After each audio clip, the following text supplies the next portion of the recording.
හොඳයි පින්නතුනි හැම දිනාම සාදුකාරයක් පවත්වන්න. නැවත වරක් සාදු කියන ශබ්ද නගලා.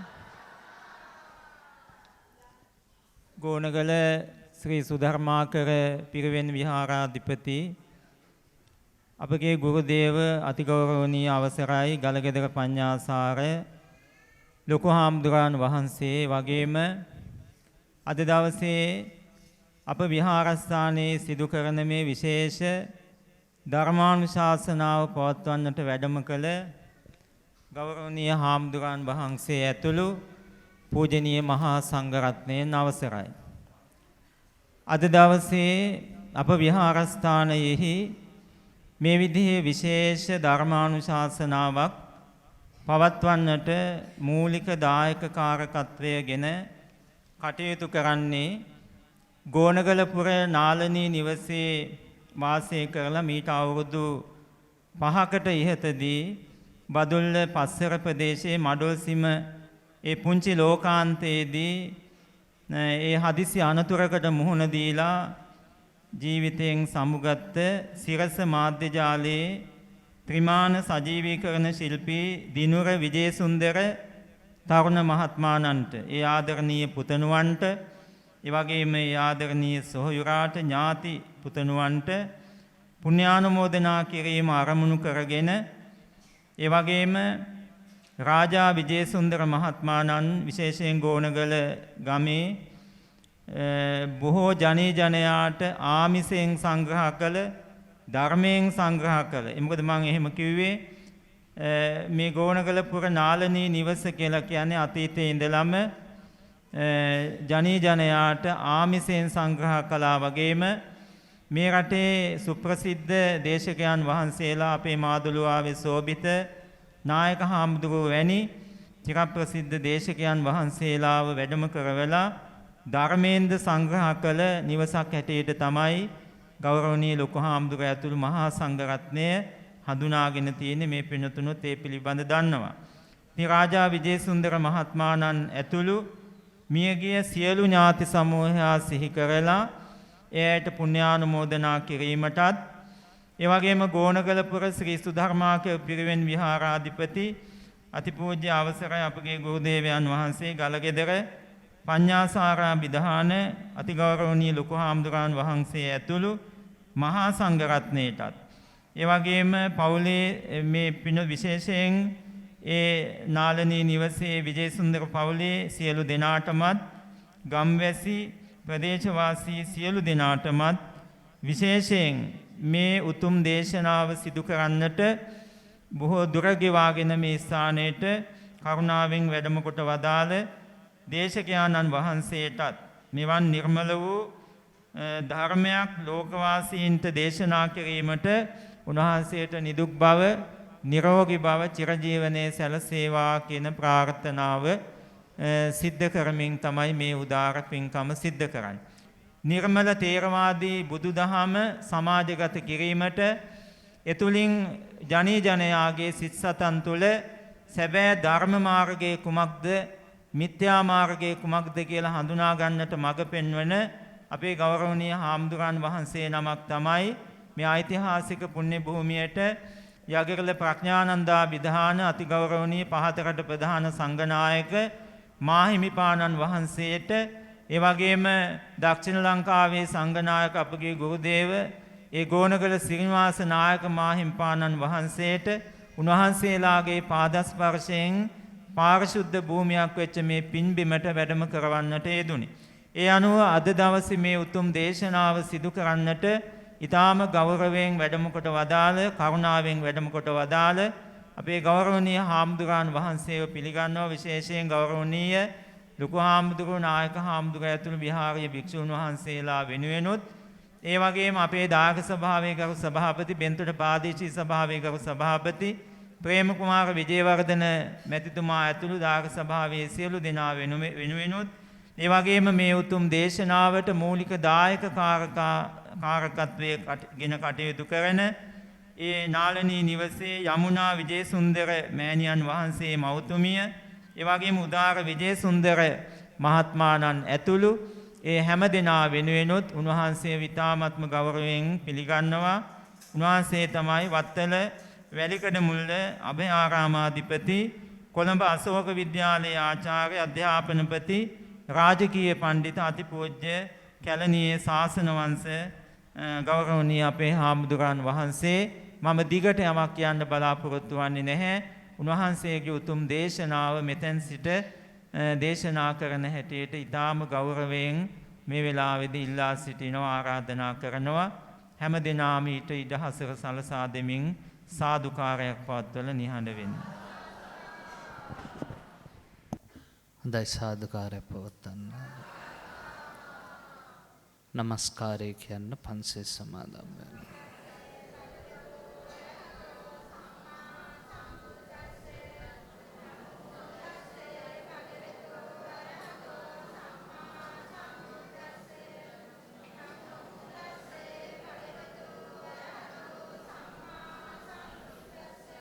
බුද්ධං සරණං ගච්ඡාමි ධම්මං සරණං ගච්ඡාමි සංඝං සරණං ගච්ඡාමි ဒုတိယံ පි බුද්ධං සරණං ගච්ඡාමි ဒုတိယံ පි ධම්මං සරණං ගච්ඡාමි ဒုတိယံ පි සංඝං සරණං ගච්ඡාමි တတိယံ පි බුද්ධං සරණං ගච්ඡාමි တတိယံ පි ධම්මං සරණං ගච්ඡාමි တတိယံ පි සංඝං සරණං ගච්ඡාමි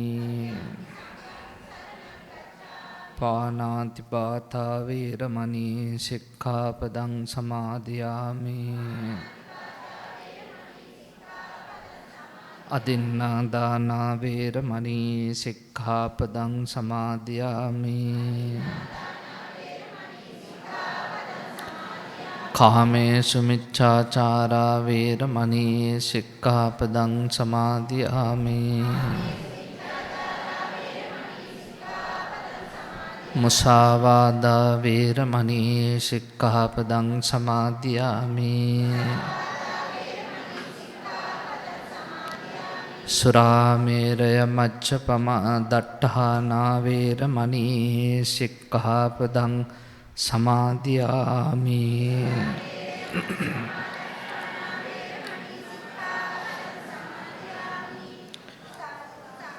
समन्ता चक्रवालेषु अत्रा गच्छन्तु देवता सद्धम्मं मुनिराजस सुनन्तु सग्गमोक्खदं ධම්මස්සවන කාලෝ අයං බදන්තා ධම්මස්සවන කාලෝ අයං බදන්තා ධම්මස්සවන කාලෝ අයං බදන්තා නමෝ තස්ස භගවතෝ අරහතෝ සම්මා සම්බුද්දස්ස නමෝ තස්ස භගවතෝ අරහතෝ සම්මා සම්බුද්දස්ස නමෝ තස්ස භගවතෝ අරහතෝ සම්මා සම්බුද්දස්ස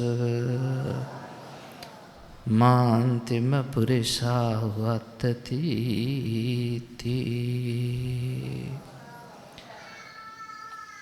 ගෝනගලපුර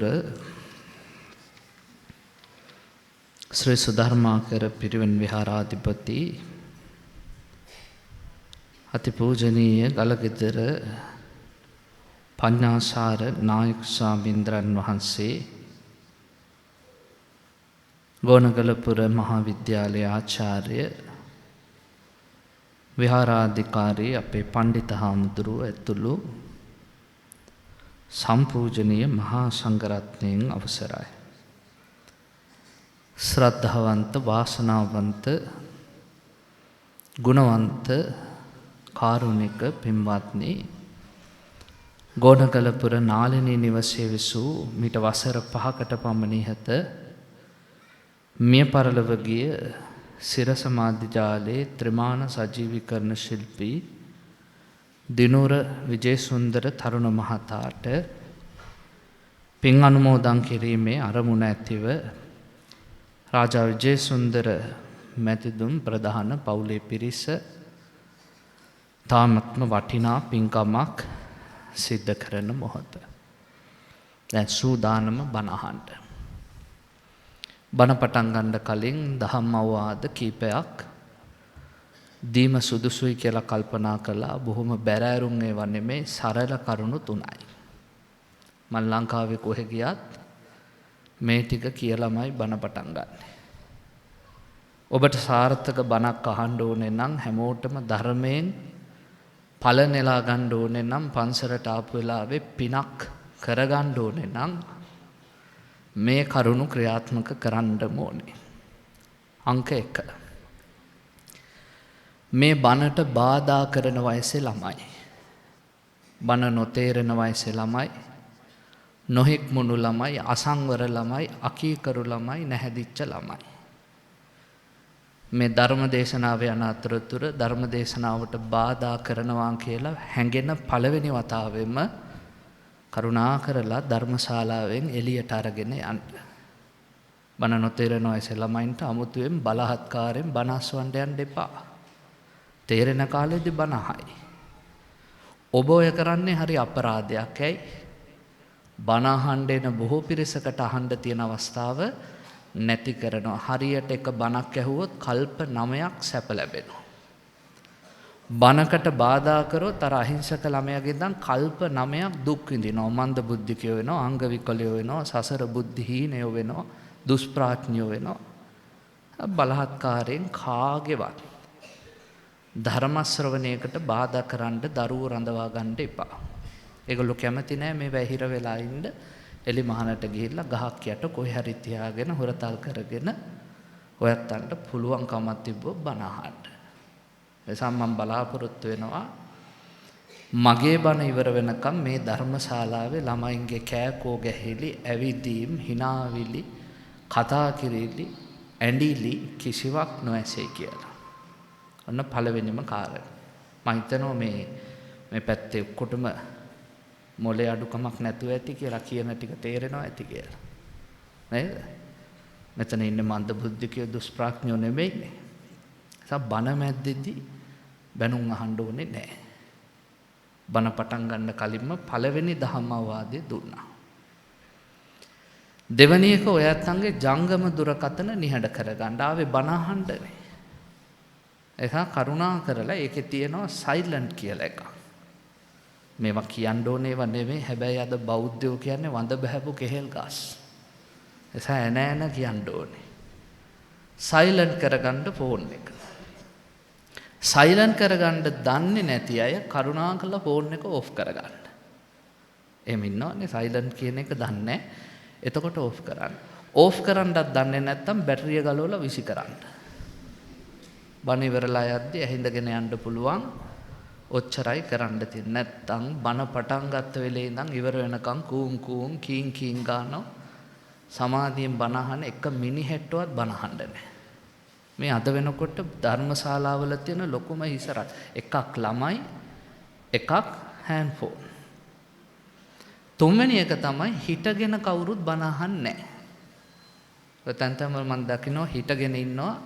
තාම ඒගොල්ලන්ගේ සූදානමන්නේ අනේ කරුණාකරලා ඉඳ ගන්න. මොකද මං කොයි වෙලේ ඉවර කරයිද දන්නේ නැහැනේ බණ. එසා හොඳට පහසුවෙන් තමන් කැමති තැනක පහසු ඉරියව්වකේ වාඩි වෙන්න. එහෙම කියන්නේ ඇයි? බුදුහාඳුරු විනය නීතියක් පනවලා තියෙනවා. මහණෙනි හිටගෙන ඉන්න මිනිස්සුන්ට බණ කියන්න එපා කියලා. හිටගෙන ඉන්න මිනිස්සුන්ට බණ කියන්නේ නැහැ. ඕනම දේශකෙට බුදුහාඳුරු පනවපු නීති තියෙනවා. නිදියගෙන ඉන්න මිනිස්සුන්ට බණ කියන්නේ, කුඩේ ඉහළන් ඉන්න මිනිහට බණ කියන්නේ, තුවක්කුවක් අතේ තියන් ඉන්න මිනිහට බණ කියන්නේ, පැදුරක් අරන් ඉන්න මිනිහට බණ කියන්නේ. එනිසා බුදුහාඳුරන්ගේ නීති ඒවට අනුගත වෙන්න. ධර්ම දේශනාව ශ්‍රවණය කරන්න ආවනම් පැහැදිලිව සංසුන්ව ඉඳගෙන මුළු ඇස් දෙකම කන් දෙකම මුළු හිතම යොදලා සද්ධර්මයේ ශ්‍රවණය කරන්න. ඔන්න උපදෙස් 3. හැබැයි මට පේන විදිහට අතරින් පතර ඉන්නවා කීප දෙනෙක් සිංහල නොතේරෙන. තාම ඔය තැන් තැන්වල මට ඇහෙනවා කෑකෝ කැහිලි. එනිසා මේ ටික නොවුනොත් මමත් පුළුවන් තරම් ඉක්මනට බණ ඉවර කරලා යනවා. මොකද මට ආයි හෙට උදේ 8ටත් බණ. හෙට 10 මාරටත් බණ උදේ හවස 2ටත් බණ රෑ අලව්වේ බණ ඒක ඉවරලා මම රෑ 10ටත් එන්න ඕනේ පිරිත් අනුශාසනාවක් කරන්න. සෙන්සුරාදා කියලා නිවාඩු නැහැ. මාත් ඉතින් short and sweet බණ කියලා පයින්නවා ටක් ගාලා. එහෙම නොවි මටත් ප්‍රියජනක විදිහට බණ කියන්න ගෝනගලපුර දායකයෝ කටයුතු කරන්න ඕනේ. ඔච්චරයි ධම්මවාදේ. හොඳයි බණ ටිකක් අහමු බණහන වෙලාව. පන්සලට ආපුවම බොහොම සතුටු වුණා. කරුණු දෙකක් නිසා. පළවෙනිම කාරණේ තමයි මම පන්සලට ඇතුල් වෙද්දිම නායක හඳුරන්ට කිව්වා හරි ලස්සනයි පන්සල කියලා. නායක හඳුරුව අපිට නම් තේරෙන්නේ නැහැ හැමදේම ඉන්න නිසා කියලා. මම කොහොම මට නම් ඇතුල් වෙද්දි හරි ලස්සනයි පන්සල. දෙවැනි එක තමයි අපේ මල්වතු පාර්ශ්වයේ සම්භාවනීය පුරාණ විහාරස්ථානයක් වශයෙන් උත් යගිරල නායක හඳුරන්ගේ උණුසුම ලැබිච්ච පිම්බිමක් වෙච්ච මේ පන්සලට එන්න ලැබීම භාග්යක් වශයෙන් මම සලකනවා. ඔක තමයි පළවෙනිම කාරණා. දෙවෙනි එක තමයි අපේ මේ පුතා මං හිතන්නේ මේ බණට මාව වඩම්ම ගන්න දීර්ඝ කාලයක් උත්සාහ කළා. මේ දිනේ ගන්නම මං හිතන්නේ 7-8 වරයක් කතා කරා. මං කියනවා මේ වාහනේ ඉන්නේ දැන් නෑ හෙට කතා කරන්න. හෙට ගත්තාම කියනවා දැන් ඉස්කෝලේ ඉන්නේ අනිත් කතා. එහෙම කීප සැරයක් උත්සාහය අතෑරියේ නෑ. කොහොම හරි ආරාධනාව කරලා එතුමා මේ ධර්ම දේශනාව සංවිධානය කළා. මේ කරුණු දෙක නිසා අද ධර්ම දේශනාව ඔයත්තන්ටත් ආහඬ ශ්‍රවණය කරන්න පින සැකසෙනවා. පෙමතනි අද මේ ධර්ම දේශනාව අපි කාටත් අපේ ජීවිතවලට ඉතාමත්ම වටිනා මාතෘකාවක් ඇසුරින් දේශනා කරන්නයි සූත්‍රය. මේ සූත්‍රය බුදුරජාණන් වහන්සේම දේශනා කොට වදාළ සූත්‍රය. අපි කාටත් එක විදිහට වටිනවා. දොතුර බුදුරජාණන් වහන්සේ ජීවමාන කාලේ බුදුහාමුදුරුවෝ දවසක් මහපාරේ වඩින වෙලාවක එක්තරා ප්‍රදේශයකදී තනිවම සිනහවක් පහළ කරනවා. එලා භික්ෂුන් වහන්සේලා අහනවා ස්වාමීනි ඇයි මේ hina වුනේ? ඒක දිග කතාවක්. අනේ ස්වාමීනි කියන්නකෝ කිව්වා.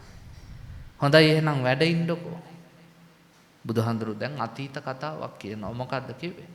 මහණෙනි වසර ලක්ෂ ගානකට පෙර අපි මේ වැඩ ඉන්න තැන සුන්දර රාජධානියක් නම මඛාදේව රාජධානිය. මොකද්ද රාජධානියේ නම? මඛාදේව. ඒක ආරම්භ වුණේ මඛාදේව කියන රජුරුවන්ගෙන්. රජපෙළපතේ ආරම්භකයා කවුද? මඛාදේව. ඒ නිසා පරපුරත් මඛාදේව. මඛාදේව රජුරුවන්ගේ කාලේ ආයුෂ හොඳටම වැඩි. ළමා කාලේ අවුරුදු 84000ක්, තරුණ කාලේ අවුරුදු 84000ක්, මැදි වයස අවුරුදු 84000යි, වයසට ගිහිල්ලා අවුරුදු 84000යි. දිගු කාලයක්. මඛාදේව ධාර්මිකව රට පාලනය කරන අතරේ තමන්ගේ කොණ්ඩේ කපන්න එන කරණවැමියන්ට කියනවා දවසක මගේ කෙස් ගහක් සුදු වුණොත් කියාපන් කියලා. ඉතින් අවුරුදු 84000ක් තරුණ කාලේ 84000ක් මැදි වයස කෙස් ගහක් ලේසියෙන් සුදු වෙන්නේ නැහැ. ඕම කාලයකට පස්සේ රජතුමනි කෙස් ගහක් පැහිලා. රජුරුවව ගලවලා දෙන්න කියලා. අතට දුන්නට පස්සේ බලන් ඉඳලා කිව්වා පුතාට එන්න කියන්න. පුතා ආවහම කෙස් ගහ පෙන්නලා කිව්වා පුතේ දැන් මගේ කාලේ ඉවරයි. කෙස් ගහක් පැහුණා. මේකෙන් කියන්නේ මොකද්ද? දැන් මිනිස් සැප වින්දා ඇති දිව්‍ය සැපතට වැඩ කරගන්න කියලා. ඒ කියන්නේ දැන් මේ ලෝකේ සැප වින්දා ඇති යන තැනකට දෙයක් කරගනින්නලා කියන පණිවිඩයයි මේ දෙන්නේ. ඒ නිසා රජකම ඔබ බාරගනින් මං යනවා තපසට. මකාදේව රජුරෝ ඔටුන්න ගලලා පුතාට දීලා රජකමයි ඔක්කොම බාර දීලා ගියා තපසට කැලේට.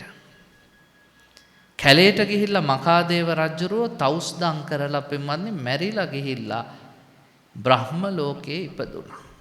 හැබැයි ඔය මකාදේව රජුරෝ යන්න කලින් දෙයක් කිව්වා පුතාට. මොකක්ද? උඹත් කවදා හරි කෙස් ගහක් පැහිච්ච දවසට උඹේ පුතාට රජකම දීලා ඵලයක්. එතනින් එහාට ඉන්න එපා. මං අද මේ පටන් ගන්න කල්යාණ වැට බිඳින්න එපා, සිඳින්න එපා, විනාශ කරන්න එපා. මකාදේව පරපුරම විනාශ වෙයි මේක කැඩුව. පුතා මොකද කළේ? රජකම් කරනවා. කාලයක් යද්දී පුතාටත් කරනවා මියා කියනවා රජතුමනි කෙස් ගහක් පැහිලා. ඒ පුතා එයාගේ පුතාට එන්න කියලා කියනවා. දැන් මගෙත් කාලේ හරි. ඔබ ගනින් රජකම මං යනවා කැලේට. ෂෝක් නේද? අපේ උන්ට එහෙම බෑනේ. අපේ උන් අවුරුදු 80 වෙලත් කියනවා අයියෝ බෑ කියලා. තව සමහරු ඉන්න කාලේ ඉඳලා මිනිස්සු එළෙව්වට පස්සේ ආයි එනවා. නේ දැකලා තියෙනවා. ජනාධිපතිලා ගොඩක් පෙරදුනාට පස්සේ ආයි පාර්ලිමේන්තු මන්ත්‍රී කියලා ඉල්ලනවා පළාත් සභාව ඉන්න ලැජ්ජ නැතිකම. අර සුසන්තිකා ජයසිංහ දින්න නේද ඔලිම්පික් එක? ඔලිම්පික් රම්පදක්කම දින්න සුසන්තිකා. ලංකාවට ආවට පස්සේ ගමේ උන් කියනවා සුසන්තිකාක්කේ අවුරුදු උත්සවයක් තියෙනවා ගම හරහා දුවන්න දුවාපම් පළවෙනි තෑග්ගට වීදුරු සෙට් එකක් දෙන්නම් කියලා. ඔලිම්පික් රම්පදක්කමක් ගත්ත ගෑණි වීදුරු සෙට් එකට දිව්වොත් ලැජ්ජ නැති කමනේ. පෙරේත කමනේ. දුවන්නේ පින්වත්නි සුසන්තිකා ඔලිම්පික් දුවලා නැවැත්තුවා. ආයි ගම හරහා දිව්වේ නෑ. ඒක වැදගත්කම. හැබැයි අපේ උන්ට ඒක බෑ. අපේ උන් රටේ මහ පුටුවේ ඉඳලා පහුවෙන්දට මෙන්න පාර්ලිමේන්තු මන්ත්‍රී. ඊටත් පල්ලෙහාක් දුන්නත් ඒකටත් කැමති. බල තණ්හාව. මකාදේව රජුරෝ කියනවා මේ වැට නම් කඩන්න එපා. පුළුවන් කාලේ කරාපම් බැරි වුණාම තව කෙනෙක්ට දීලා නිදහස් වෙනවා. ඔය විදිහට පින්වත්නි දිගින් දිගටම එද්දී මකාදේව පෙළපතේ පහළ වුණා ශ්‍රේෂ්ඨතම රජුරෝ නම නිමි. පරම්පරා 100කට විතර පස්සේ නිමි කියලා රජෙක් බිහි වුණා. නිමි කියන්නේ ශ්‍රේෂ්ඨයා. ඒ කියන්නේ එයා ගුණවන්තයි, සිල්වන්තයි, නැනවන්තයි, අනිත් අයට වැඩිය හැම දෙයින් මග තැන්පත් ලස්සන රූපයක්. බණ පොතේ කියනවා රන් කඳක් වගේ බබලපු රජෙක්. එයාගේ කීර්තිය මුළු මහත් ලොව පුරාම පැතිරිලා යනවා. මේ ලෝකෙ විතරක් නෙවෙයි දිව්‍ය ලෝකෙ. මනුස්ස ලෝකෙ ඉන්නවලු නිමි කියලා රජෙක් දකින්නත් ආසයි කියලා දෙවිවරු කතා වෙනවලු. දෙවියෝ දිව්‍යාංගනාව සක්‍රයට කියනලු අපිටත් ඒ නිමි රජුරුව පෙන්නාපන් ගෙනල්ලා. සක්‍රයා කිව්වලු මැරෙන්න එපා දිව්‍ය ලෝකෙන්ද හිටපන් ඉවසලා. නෑ එච්චර ඉවසන් හිටියොත් අපි චුත වෙනවා කිව්වලු නිමි රජුරවන්ට කලින්. ඇයි? මනුස්ස ලෝකයේ ආයුෂ එච්චරටම වැඩි ඒ කාලේ. එපාර සක්‍රයා බැරිම තැන ආව මනුස්ස ලෝකෙට නිමි රජුරවම මුණ ගැහෙන්න. හරි ලස්සනයි මේ බණ පොත. එදා පෝය දවසක් නිමි රජුරුව සිල් පවාරණය කරලා හොඳට නාලා සඳලු තලයට එනවා කෙස් ගසගස. ඔලුව උස්සලා බලද්දී සක්‍රයා ඉන්නවා සඳලු තලේ. කවුද මේ? මං සක්‍රයා. මොකටද ආවේ? ආවේ ඔබතුමා හම්බ වෙන්න ආරාධනාවක් කරන්න. මොකක්ද ආරාධනාව? අනේ වඩින්න දිව්‍ය ලෝකෙට දෙවිවරු දිව්‍යාංගනා ඔබ එනතුරු බලන් ඉන්නවා. කොහොමද යන්නේ? මගේ අස්ස කරත්තෙන් මාතලී ඉන්නවා ඇවිල්ලා. හොඳයි යන් කියලා නිමි රජුරුව පණ පිටින් දිව්‍ය ලෝකෙට ගියා. දිව්‍ය ලෝකේ දිව්‍ය සභාවට ගිහිල්ලා මේ ඉන්නේ මනුස්ස ලෝකේ ජයගත්ත නිමි රජුරුව කිව්වහම දෙවියෝ දිව්‍යාංගනාව මොනවද කළේ? අර සිහන් මිහිරංග සින්දු කියන්න ගියා වගේ. කෑ ගහගෙන ආවා දුවගෙන මල් දෙනවා මල් මාල දානවා බදා ගන්නවා ඉඹිනවා අත ගන්නවා අතට අත දෙනවා. නිමි රජුරවන්ට එච්චරට දෙවිවරු ප්‍රිය කළා. කතා බහ කරලා අවසානයේදී කිව්වා යන්න එපායි අපිත් එක්ක දිව්‍ය ලෝකෙම ඉන්න. නිමි රජුරෝ කිව්වා එහෙම බෑ. රටක් බාරගත්ත රජෙක් වගකීමක් වගවීමක් තියෙනවා. යන්න ඕනේ. ඒවා ඉවර කරලා තමයි ආයෙ එන්නේ. ඕන් අපේ රජුරවන්ටත් හොඳ පාඩන්නේ. මිනිස්සු එහෙම කිව්වා කියලා යන්නේ නෑ දමල ගහලා. තමන්ගේ කාලේ ඉවර කරලා යන්නේ. රජුරෝ මගදී මේවා දමල ගහලා ගියොත් මොකද වෙන්නේ? නුසුදුසු අතට රාජ්‍යපත් වෙනවා. එසා නිමි රජුරෝක දීපු වගකීම ඉවර කරලාමයි යන්නේ. බණපොත උගන්වනවා අපිට පාඩම්. එසා මිනිසුත් දැනගන්න ඕනේ අවුරුද්දෙන් දෙකෙන් කලබල නොවී ඉන්න. අපේ උන්ට හරි තදියම නෙනේ. අවුරුද්දෙන් දෙකෙන් කියන එයා අපේල්, අරයා අපේල්, මෙයා අපේල්.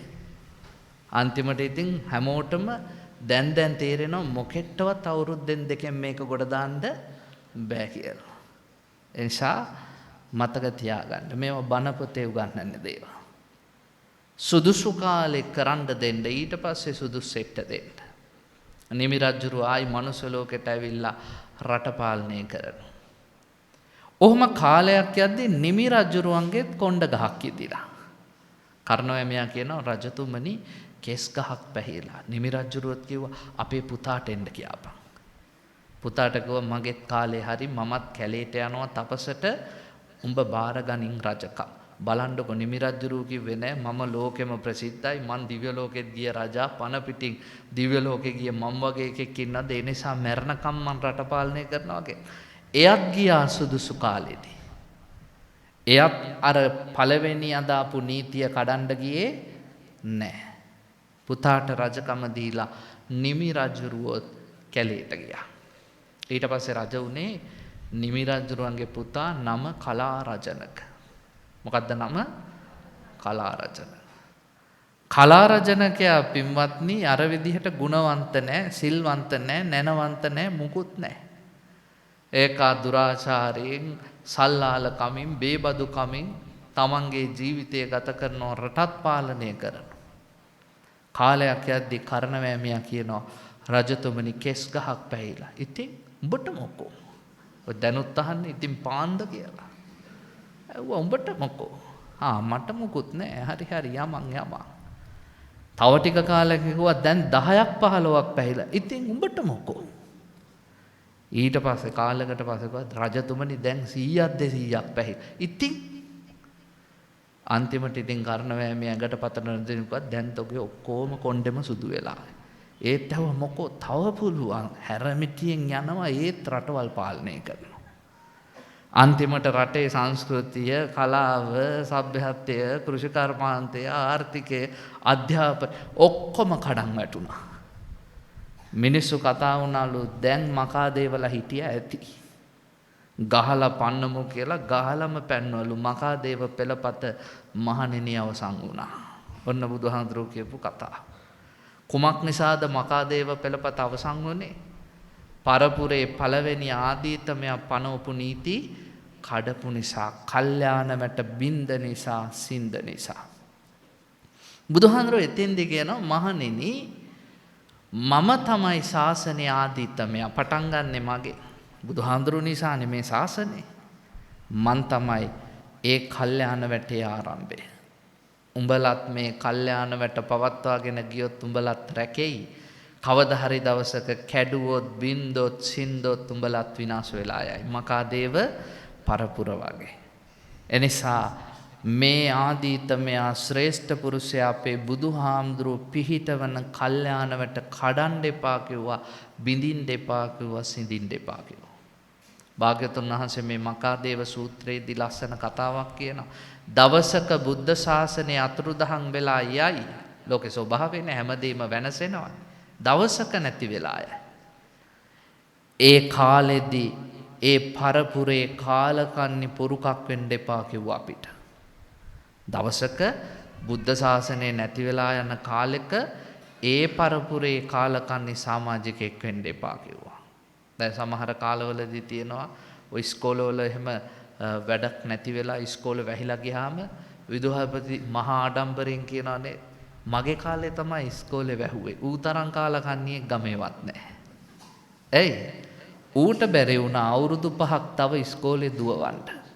අන්න අන්තිම පුරුෂයෝ උන් විනාශයටපත් කරලා ඉවරයි. බුද්ධ ආගමත් විනාශ වෙන කාලෙක අපේ කාලේ තමයි ශාසනය විනාශ වුනේ කියනවා නම් ඔබ කාලකන්ණි පුරුකා. ඔබ ඔබේ දහම වෙනුවෙන් කරපු ඇති දෙයක් නැටිබේ ජාතිකස් මහින්දහල්ලා ඒකයි අපිට කිව්වේ ඉපදුණු රටට අදහන ආගමට සෙට මොන අන්දමින් මුත් මෙහෙයක් නොකොට පැටවුණු බරක් මෙන් ලංකා පොළොව පිට පසුවෙන එක හොඳද සිංහල පුතෙකුහට. අපේ පණ්ඩිත හාමුදුරන්ගේ කටට මසුරන් දාන්න ඕනේ. දැන් මේ අද යුගය ගැන කිව්වා එක එක දේශකයෝ, එක එක බණකාරයෝ, එක එක දායකයෝ, එක එක ගිහියෝ. අද ඉන්නවා මිනිස්සුන්ට ඕන තරම් බණ කියන්න. මමත් පෞද්ගලිකව හිතනවා අද වෙනකොට අපිට ශාසනය රැක ගන්න වෙලා තියෙන්නේ මේ කතෝලිකයන්ගේ මුස්ලිම් මිනිස්සුන්ගේ නෙවෙයි හාමුදුරුවරුන්ගේ. බුදුහාමුදුරන්ගේ ශාසනය රැක ගන්න වෙලා තියෙන්නේ සිවුරුදා බණ කියන උන්ගේ. ඒ කියන්නේ බුදුහාමුදුරුවෝ හිතපුවත් නැති දේවල්, කියපුවත් නැති දේවල් බුදුහාමුදුරුවෝ කිව්වාය කියලා පට්ටපල් බොරු කිය ශාසනය ඇතුළෙන්ම බිහි වෙලා ශාසනය නැමැති ගහ විනාශ කරන කඳපණුව අද මේ ශාසනයේ ඉන්න මිනිස්සුත් හරි කැමතිනේ පින්වත්නි ඒවට. එදා වේල දියුණු වෙන්න මොනවා හරි ටිකක් කියනවා නම්, කණ්ඩ දෙනවා නම්, බොණ්ඩ දෙනවා නම් මොන කෙන්ගෙඩියද තව ඕනේ කියන්නේ නේ. එච්චරයි මිනිස්සුන්ට ඕනේ. తాවකාලික තෘප්තියට යට වෙලා පින්වත්නි ඔබේ සසර ගමන විනාශ කරගන්න එපා. මත්තා සුඛ පරිච්ඡාගා පස්සේතේ විපුලස්සුඛ. මහා සැපයක් ඕනේ නම් සුළු සුළු සැපයන් කැප කරන්න සිද්ධ වෙනවා. සුළු සුළු සැපයන් කැප කිරීමෙන් ලැබෙන මහා සැපය උතුම්. එනිසා ජීවිතේ හැම මොහොතකම පින්වත්නි ගුණගරුක බෞද්ධෙක් වෙලා කල්යාණ වැට බිඳෙන්න දෙන්න එපා. මේ කලන වැට නොසිදී නොබින්දී අකණ්ඩව ගෙනියන එක ඔයත්තන්ගේ කර මත තියෙන උරුමයක්. හොඳයි මං කියලා දෙනවා කල්යාණ වැට රැකගන්න ක්‍රම කිහිපයක්. අද ඉඳන් මේ ගෝනගලපුර මිනිස්සු මේ විදිහටම කටයුතු කරන්න ඕනේ. එතකොට මේ බුද්ධ ශාසනය නැමැති පහන ඉක්මනට නිවෙන්නේ නැහැ. බුදුහාමුදුරුවෝ දැල්වපු කල්යාණ වැට පහන් වැට කවදාවත් නිවිලා යන්නේ නැහැ. ඔබ තව පරපුරකට මේක දෙන්න. ඔබේ කාලෙදි විනාශ වෙන්න දෙන්න එපා. මොනවද පළවෙනිම කාරණේ? කලන වැට නොබිඳී තියෙන්න. බුද්ධේ අගාරවා විහෙරති. බුදුරජාණන් වහන්සේට නිගරු නොකොට වාසය කරන්න. බුද්ධේ හවෙච්චප්පසාදෝ කියන්නේ බුදුහාමුදුරුවෝ කෙරෙහි අචල පැහැදීම. බෞද්ධයෝ හැමතිස්සෙම තමන්ගේ ජීවිතේ ප්‍රථම දේ බුදුරජාණන් වහන්සේ බවට පත් කරගන්න. ගාතවලින් නම් කියනවා සැබෑ ජීවිතේ නෑ. ගාතවලින් කොහොමද කියන්නේ? නත්ති මේ සරණං අඤ්ඤං බුද්ධෝ මේ සරණං වර. මට නැත කිසිදු පිහිටක් බුදුරජාණන් වහන්සේ විනා. හැබැයි ටකරමක් දෙනවා කිව්වෝ, බට්ටකට් එකක් දෙනවා කිව්වෝ, තාල් බෑග් එකක් දෙනවා කිව්වෝ, සල්ලි ටිකක් දෙනවා. නත්ති මේ සරණං අඤ්ඤං කොච්චි කඩෙත් ගොහින් එඤ්ඤං. ඒකත් හොඳයි මේකත් හොඳයි කියලා. දැන් අලුත් දාර්ශනිකයෝ ටිකක් ඉන්නවා මේ ගමෙත් ඉන්නවද දන්නේ? ඔක්කොම ආගම් හොඳයිද? ඔක්කොගෙම කියන්නේ එකක් නේ. ඔක්කොගෙම කියන්නේ එක වෙන්න පුළුවන්. බුදුහාමුදුරන්ගේ එක වෙනස්. මතක තියාගන්න. ඔක්කොම තරාදියකට එක පැත්තකට දැම්මත් බුදුහාමුදුරුවෝ තනියෙන් මේ පැත්තට දැම්මත් බුදුහාමුදුරන්ගේ පැත්ත බර වැඩි. මතක තියාගන්න. ලෝකේ ඔක්කොම අය කිව්වේ මැව්වා බුදුහාඳුරු මැවීමක් නැහැ හේතුඵලවාදයක් කියපු කෙනෙක්. ලෝකේ ඔක්කොම ආගම් වල පරම නිෂ්ඨාව ලබන්න මැරෙන්න ඕනේ නේ දෙවියන් වහන්සේ ළඟට ගන්න ස්වර්ග රාජ්‍යය දිනා ගන්න. මැරිලම බලන්න ඕනේ ගන්නවද කියලා කවුරුත් දන්නේ නැහැ නේ ස්ථිර වශයෙන්ම ගනීද නැද්ද කියලා. මැරිච්චුන් තමයි දන්නේ. උන් ඉතින් කතා කරන්නෙත් නැහැ නේ ඕවා දැනගන්න. හැබැයි බුද්ධ ආගමේ විතරයි මරණයට මෙහා පරම නිෂ්ඨාව තියෙන. නිවන් දකින්නේ මැරිච්ච මලකුණු නෙවෙයි. ඔයත් ඔය ලොකුවට පෝස්ටර් ගැහුවට පියාණනි නිවන් සැප ලැබේවා කියලා මැරුණට පස්සේ මොකෙට්ටවත් නිවන් ලැබෙන්නේ නැහැ. නිවන කියන්නේ පණ තියෙද්දි සාක්ෂාත් කරන්න ඕන ධර්මතාවය. තේරෙනවද? සියලු ආගම් එකයි බුද්ධ ආගම වෙනස්. එනිසා ලෝකෙ පහළ වෙච්ච ශ්‍රේෂ්ඨතම ආලෝකයේ සරණ ගිය අය අපි. බුදුහාමුදුරුවෝ අපේ ජීවිතයේ ආලෝකේ. අපිට පින්වත්නි ආර්ථික වාසි නැති වෙන්න පුළුවන්. සල්ලි නැති වෙන්න පුළුවන්. දුප්පත්කම් තියෙන්න පුළුවන්. පිහිට වෙන්න කෙනෙක් නැති වෙන්න පුළුවන්. හැබැයි මතක තියාගන්න අපි තරම් පිළිසරණ ලබන මිනිස්සු කොහෙවත් නැහැ. ලුණුයි බතුයි කාලා රැකුණත් කොරෝනා නෙමෙයි ඊට වැඩිය භයානක වසංගත 1000කින් පෙළුණත් තිසරණය තියෙනවා නම් ඔබ මැරිලා නැවතත් උපදින්නේ සුගතියෙන්මයි. ඒක හොඳට මතක තියාගන්න. හැබැයි තෙල් සල්ලි ආකරයක රත්තරන් ඇඳක මහා සැප සම්පත් සහිත ජීවිතයක් ගෙවනවා තිසරණේ නැත්තම් බුද්ධ ධම්ම සංඝ කියන ආලෝකය ලැබිලා නැත්තම් ඔයත් සසරේ මරණින් පස්සේ මතු මතුත් උපදින්නේ දුගතියේ කියන එක ඔයත් මතක තියාගන්න. ඔබ ඉන්නේ සම්මා දිට්ඨිය තුල.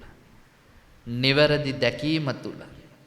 ඒක අපිට ලෝකෙට කියලා දුන්නේ බුදුරජාණන් වහන්සේ. නිසා බුදුහාමුදුරුවෝ කියන ආලෝකය තියාගන්න ලය මඩල. මෙතන ඇති පින්වත්නි 60 70 80 ගණන් වල ඉපදිච්ච උපාසක අම්මලා තාත්තලා මහත්තුරු නෝනලා. උදේ හවස බුදුන් වැන්දාය. හවස් වෙද්දි මල් කඩපු බුදුහාමුදුරන්ට පැන් කෝප්පෙති අදටත් පුරුද්දට එහෙම කරන අය ඉන්නවා. අලුත් පරම්පරාව ඒවා කරනවද? නෑ නේ.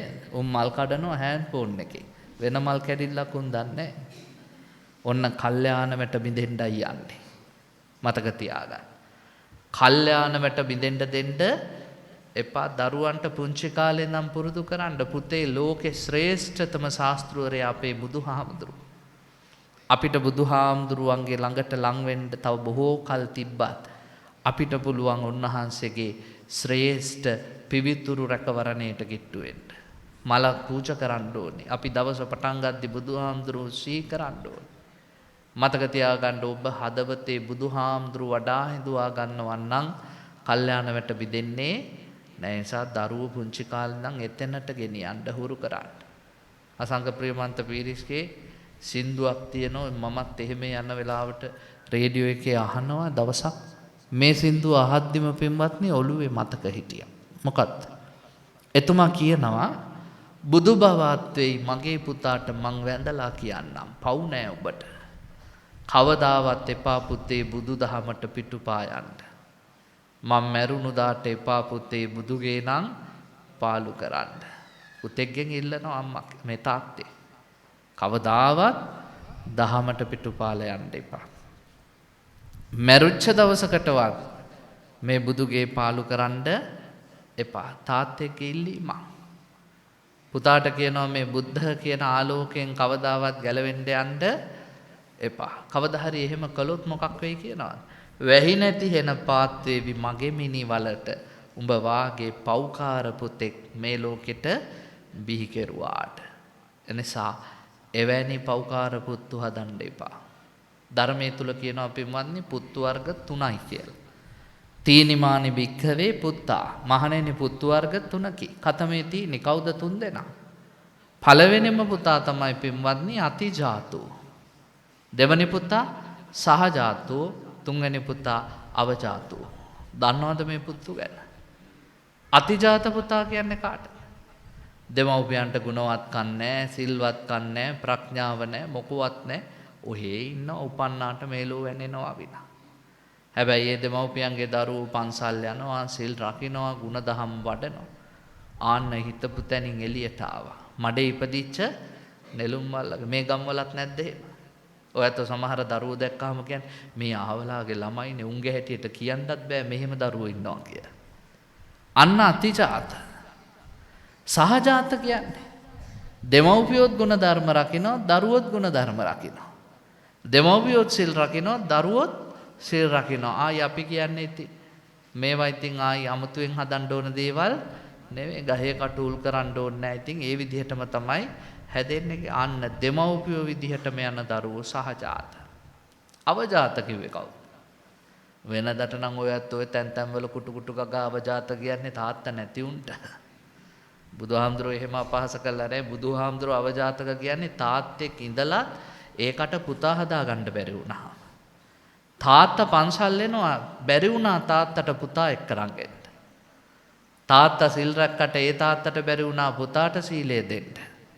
බණහන තාත්තට අම්මට බැරි වුණා පුතන්ඩියව බණහන තැනට එක්කරන් එන්න. මම හිතනවා එහෙම බලපුවම අද ලංකාවේ 100ක් ගත්තෝ 90ක් ඉන්නේ අවජාතකයෝ කියලා. උපැන්නට ඔයත් නම දාලා තියෙනවා. හැබැයි බිහි කරලා තියෙන්නේ අවජාතකයෝ. අවජාතකයෝ නම් හදන්න එපා. එක්ක අතිජාතෙක් හදන්න, එක්ක සහජාතෙක් හදන්න. අවජාතකයෝ මේ සමාජයට බරක්. එනිසා බුදුහාමුදුරන්ගේ ගුණ සුවඳ දන්න, බුදුහාමුදුරන්ට ලං වෙච්ච, බුදුරජාණන් වහන්සේගේ ආලෝකය විඳ ගන්න මිනිස් ප්‍රජාවක් බවට පත් වෙන්න කලන වැට බිඳෙන්නේ නැහැ. අංක 1. දෙවැනි එක පින්වත්නි ධර්මයට ලං වෙන්න. හොඳට බණ අහන්න.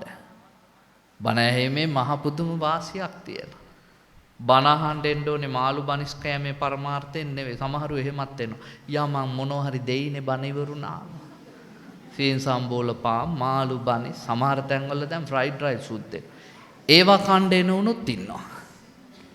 තව සමහරු ඔය එනවා ඔහේ ආතපාතක් නැතුව වැටිලා ඉන්න බලාගෙන. තව සමහරු එනවා හවස් වෙද්දි කරන්න වැඩක් නැති නිසා. එහෙම එන්න එපා. බණ අහන්න එන්න ඕනේ මොකක් නිසාද? මේ ධර්මයේ තුලින්ම අපි රැකෙනවා කියන එක අවබෝධ කරගෙන ජීවිතේට මොනවා හරි දෙයක් ගන්න බලාගෙන ඉන්න. මම ඒකයි මුලිනුත් මේ ධර්මයේ වටිනාකම බණපදයක් අහන මිනිහෙට මේ ධර්මයට බාධා කරන්නවත් එපා පින්වත්නි. ජීවිතේ හැම මොහොතකම තප්පරයකම තමන්ගේ ජීවිතය තුළ ධර්මයේ රැකවරණය පිළිසරණ ලැබෙනවාය කියන ඒ කායන අධිෂ්ඨානයෙන් සද්ධර්මයට කිට්ටු වෙන්න. මතක තියාගන්න බුද්ධ ධර්ම කියන්නේ චෛත්‍ය නෙවෙයි. බුද්ධ ධර්ම කියන්නේ ගන්ඨාර කුළුණු නෙවෙයි. බුද්ධ ධර්ම කියන්නේ බෝධි ප්‍රාකාරات නෙවෙයි. බුද්ධ ධර්ම කියන්නේ පන්සලුත් නෙවෙයි. මොකද්ද බුද්ධ ධර්ම කියන්නේ? ශ්‍රී සද්ධර්මයයි. කවදා හරි දවසක මේ ශ්‍රී සද්ධර්මයේ විනාශ වෙලා ගිය දවසට බුද්ධ ධර්මත් ඉවරයි. අර හාමුදුරුවොත් මමත් අපි දෙන්නම මුලින් කිව්වේ ඒකයි. අද ගොඩාක් කාවලා බණ කියනවා. ඒවයි වැරදි දෝෂ ගොඩායි. අපි වැරද්ද පෙන්නපුවා මිනිස්සු කියනවා කමන්නේ ඉතින් බණනේ කියන්නේ. මිනිස්සු එකතු වෙනවනේ දාස් ගාණක් එනවනේ මොනවා වුණත් බණනේ.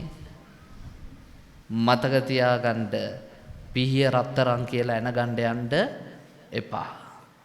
බුද්ධ ධර්ම කියන රං කරඬුව තියලා තියෙන්නේ සද්ධර්මයේ කියන මැණික් මේසෙ උඩ. මතක තියාගන්න යම් දවසක සද්ධර්මයේ කියන මැණික් මේසෙ පුපුරලා දෙදරලා ගියොත් බුද්ධ ධර්ම කියන රං කරඬුව බිඳිලා කුඩු වෙලා යන එක යනවා. ඒ නිසා මේ මැණික් මේසෙ රැක ගන්න. ඒ මැණික් මේසෙ රැකුණොත් බුද්ධ ධර්ම කියන රං කරඬුව සුරක්ෂිතව ආරක්ෂා වෙයි. ඔයත් ධර්මයට ලං වෙන්න. ධර්මයෙන් පෝෂණය වෙන ජීවිත හරි ලස්සන. මොනවද මේ ධර්මයේ තුල උත්තර නැති දේවල්? මොකවත් නැහැ. ඔයත්න්ගේ ජීවිතවල හැම ප්‍රශ්නකටම උත්තර තියෙන්නේ ධර්මයේ. අද මේ ගොඩක් සමාජයේ තරුණ උදවිය, මැදි වයස උදවිය ප්‍රශ්න ආවම බෙල්ල වැලදා ගන්නවා, ඊළඟට කෝච්චියට පයින්නවා, සමහරු වහබනවා. මොකද කියලා අහපම කියනවා ඒගොල්ලන්ට ඉතින් ප්‍රශ්නනේ. පින්වතුනි ප්‍රශ්න ආපු පළියට බෙල්ල වැලදා ගත්තා නම් අපිට බුද්ධ ශාසනයේ රහතන් වහන්සේලා කියලා කොටසක් නෑ. ඔය තේරගතා තේරිගතා කියවන්නකො ඒ තිබ්බ ප්‍රශ්නවල අපිට මොන ප්‍රශ්නද? පටාචාරගේ කතාව උදාහරණයක් නේ. එකම දවසේ එක වරුවක් තුල මරණ 6ක්. මරණ 6ක්. උභෝපුත්තා කාලකතා දරුවෝ දෙන්නම මැරුණා. පන්තේ මයිහම් පතිමතෝ මිනිසයාට සර්පෙක්කව එයත් මල ඒ දුකට gederෙන්න හදද්දි මාතා පිතාච බහතාච අම්මයි තාත්තයි අයියයි ගේ කඩන් වැටිලා ගෙට යට වෙලා මැරිලා එක චිතකස්මින් ඩයිහරේ එක දරසෑයක දැවෙනෝ මිනි 6ක් එකම දවසේ එක වරුවක. ඔන්න ප්‍රශ්න. අද තියෙන උන්ට එහෙමද ප්‍රශ්න? ඔය බෙල්ල වැලදා ගන්නවා. මට කොල්ලෙක් කතා කළා ඊයේ පෙරේදා කියන ආම්දුරනේ පොඩි ප්‍රශ්නයක්ලු. ටිකක් අහන් ඉන්න පුළුවන්. මං කව පුළුවන්. මම මේ කෙල්ලෙක් එක්ක යාළු වෙලා හිටියේ අවුරුදු 6ක්. මං කව බොහොම හොඳයි. බොහොම හොඳයි නෙමෙයි මට දැන් ජීවිතේම එපා වෙලා කණ්ඩත් බෑ වගේ. මං හැයි ඒකි වෙන එකෙක් එක්ක යාළු වෙලාලු. මං කව ඒකත් හොඳයිනේ බං කියලා. ඒ පාර ඌ මට කියනවා පොඩ්ඩක් සීරියස් වෙන්නලු. මං හැබැයි කියලා නෑ ඉතින් මං දුකක් නේ කියන්නේ. මං කිව්වා මම සීරියස්. ඒ පාර කියනවා කොහෙද සීරියස්? හාමුදුරුවෝ කියනවලු අවුරුදු 6ක් යාළු වෙලා හිටපු එකත් හොඳයිලු දැන් වෙන එකෙක් යාළු වෙච්ච එකත් හොඳයි. මං කිව්වා දෙකම හොඳයි පා. කවුද කියන්නේ දෙකම? මං කිව්වා බුදුහාමුදුරුවෝ. ඇයි බුදුහාමුදුරුවෝ මොකද්ද කියන්නේ?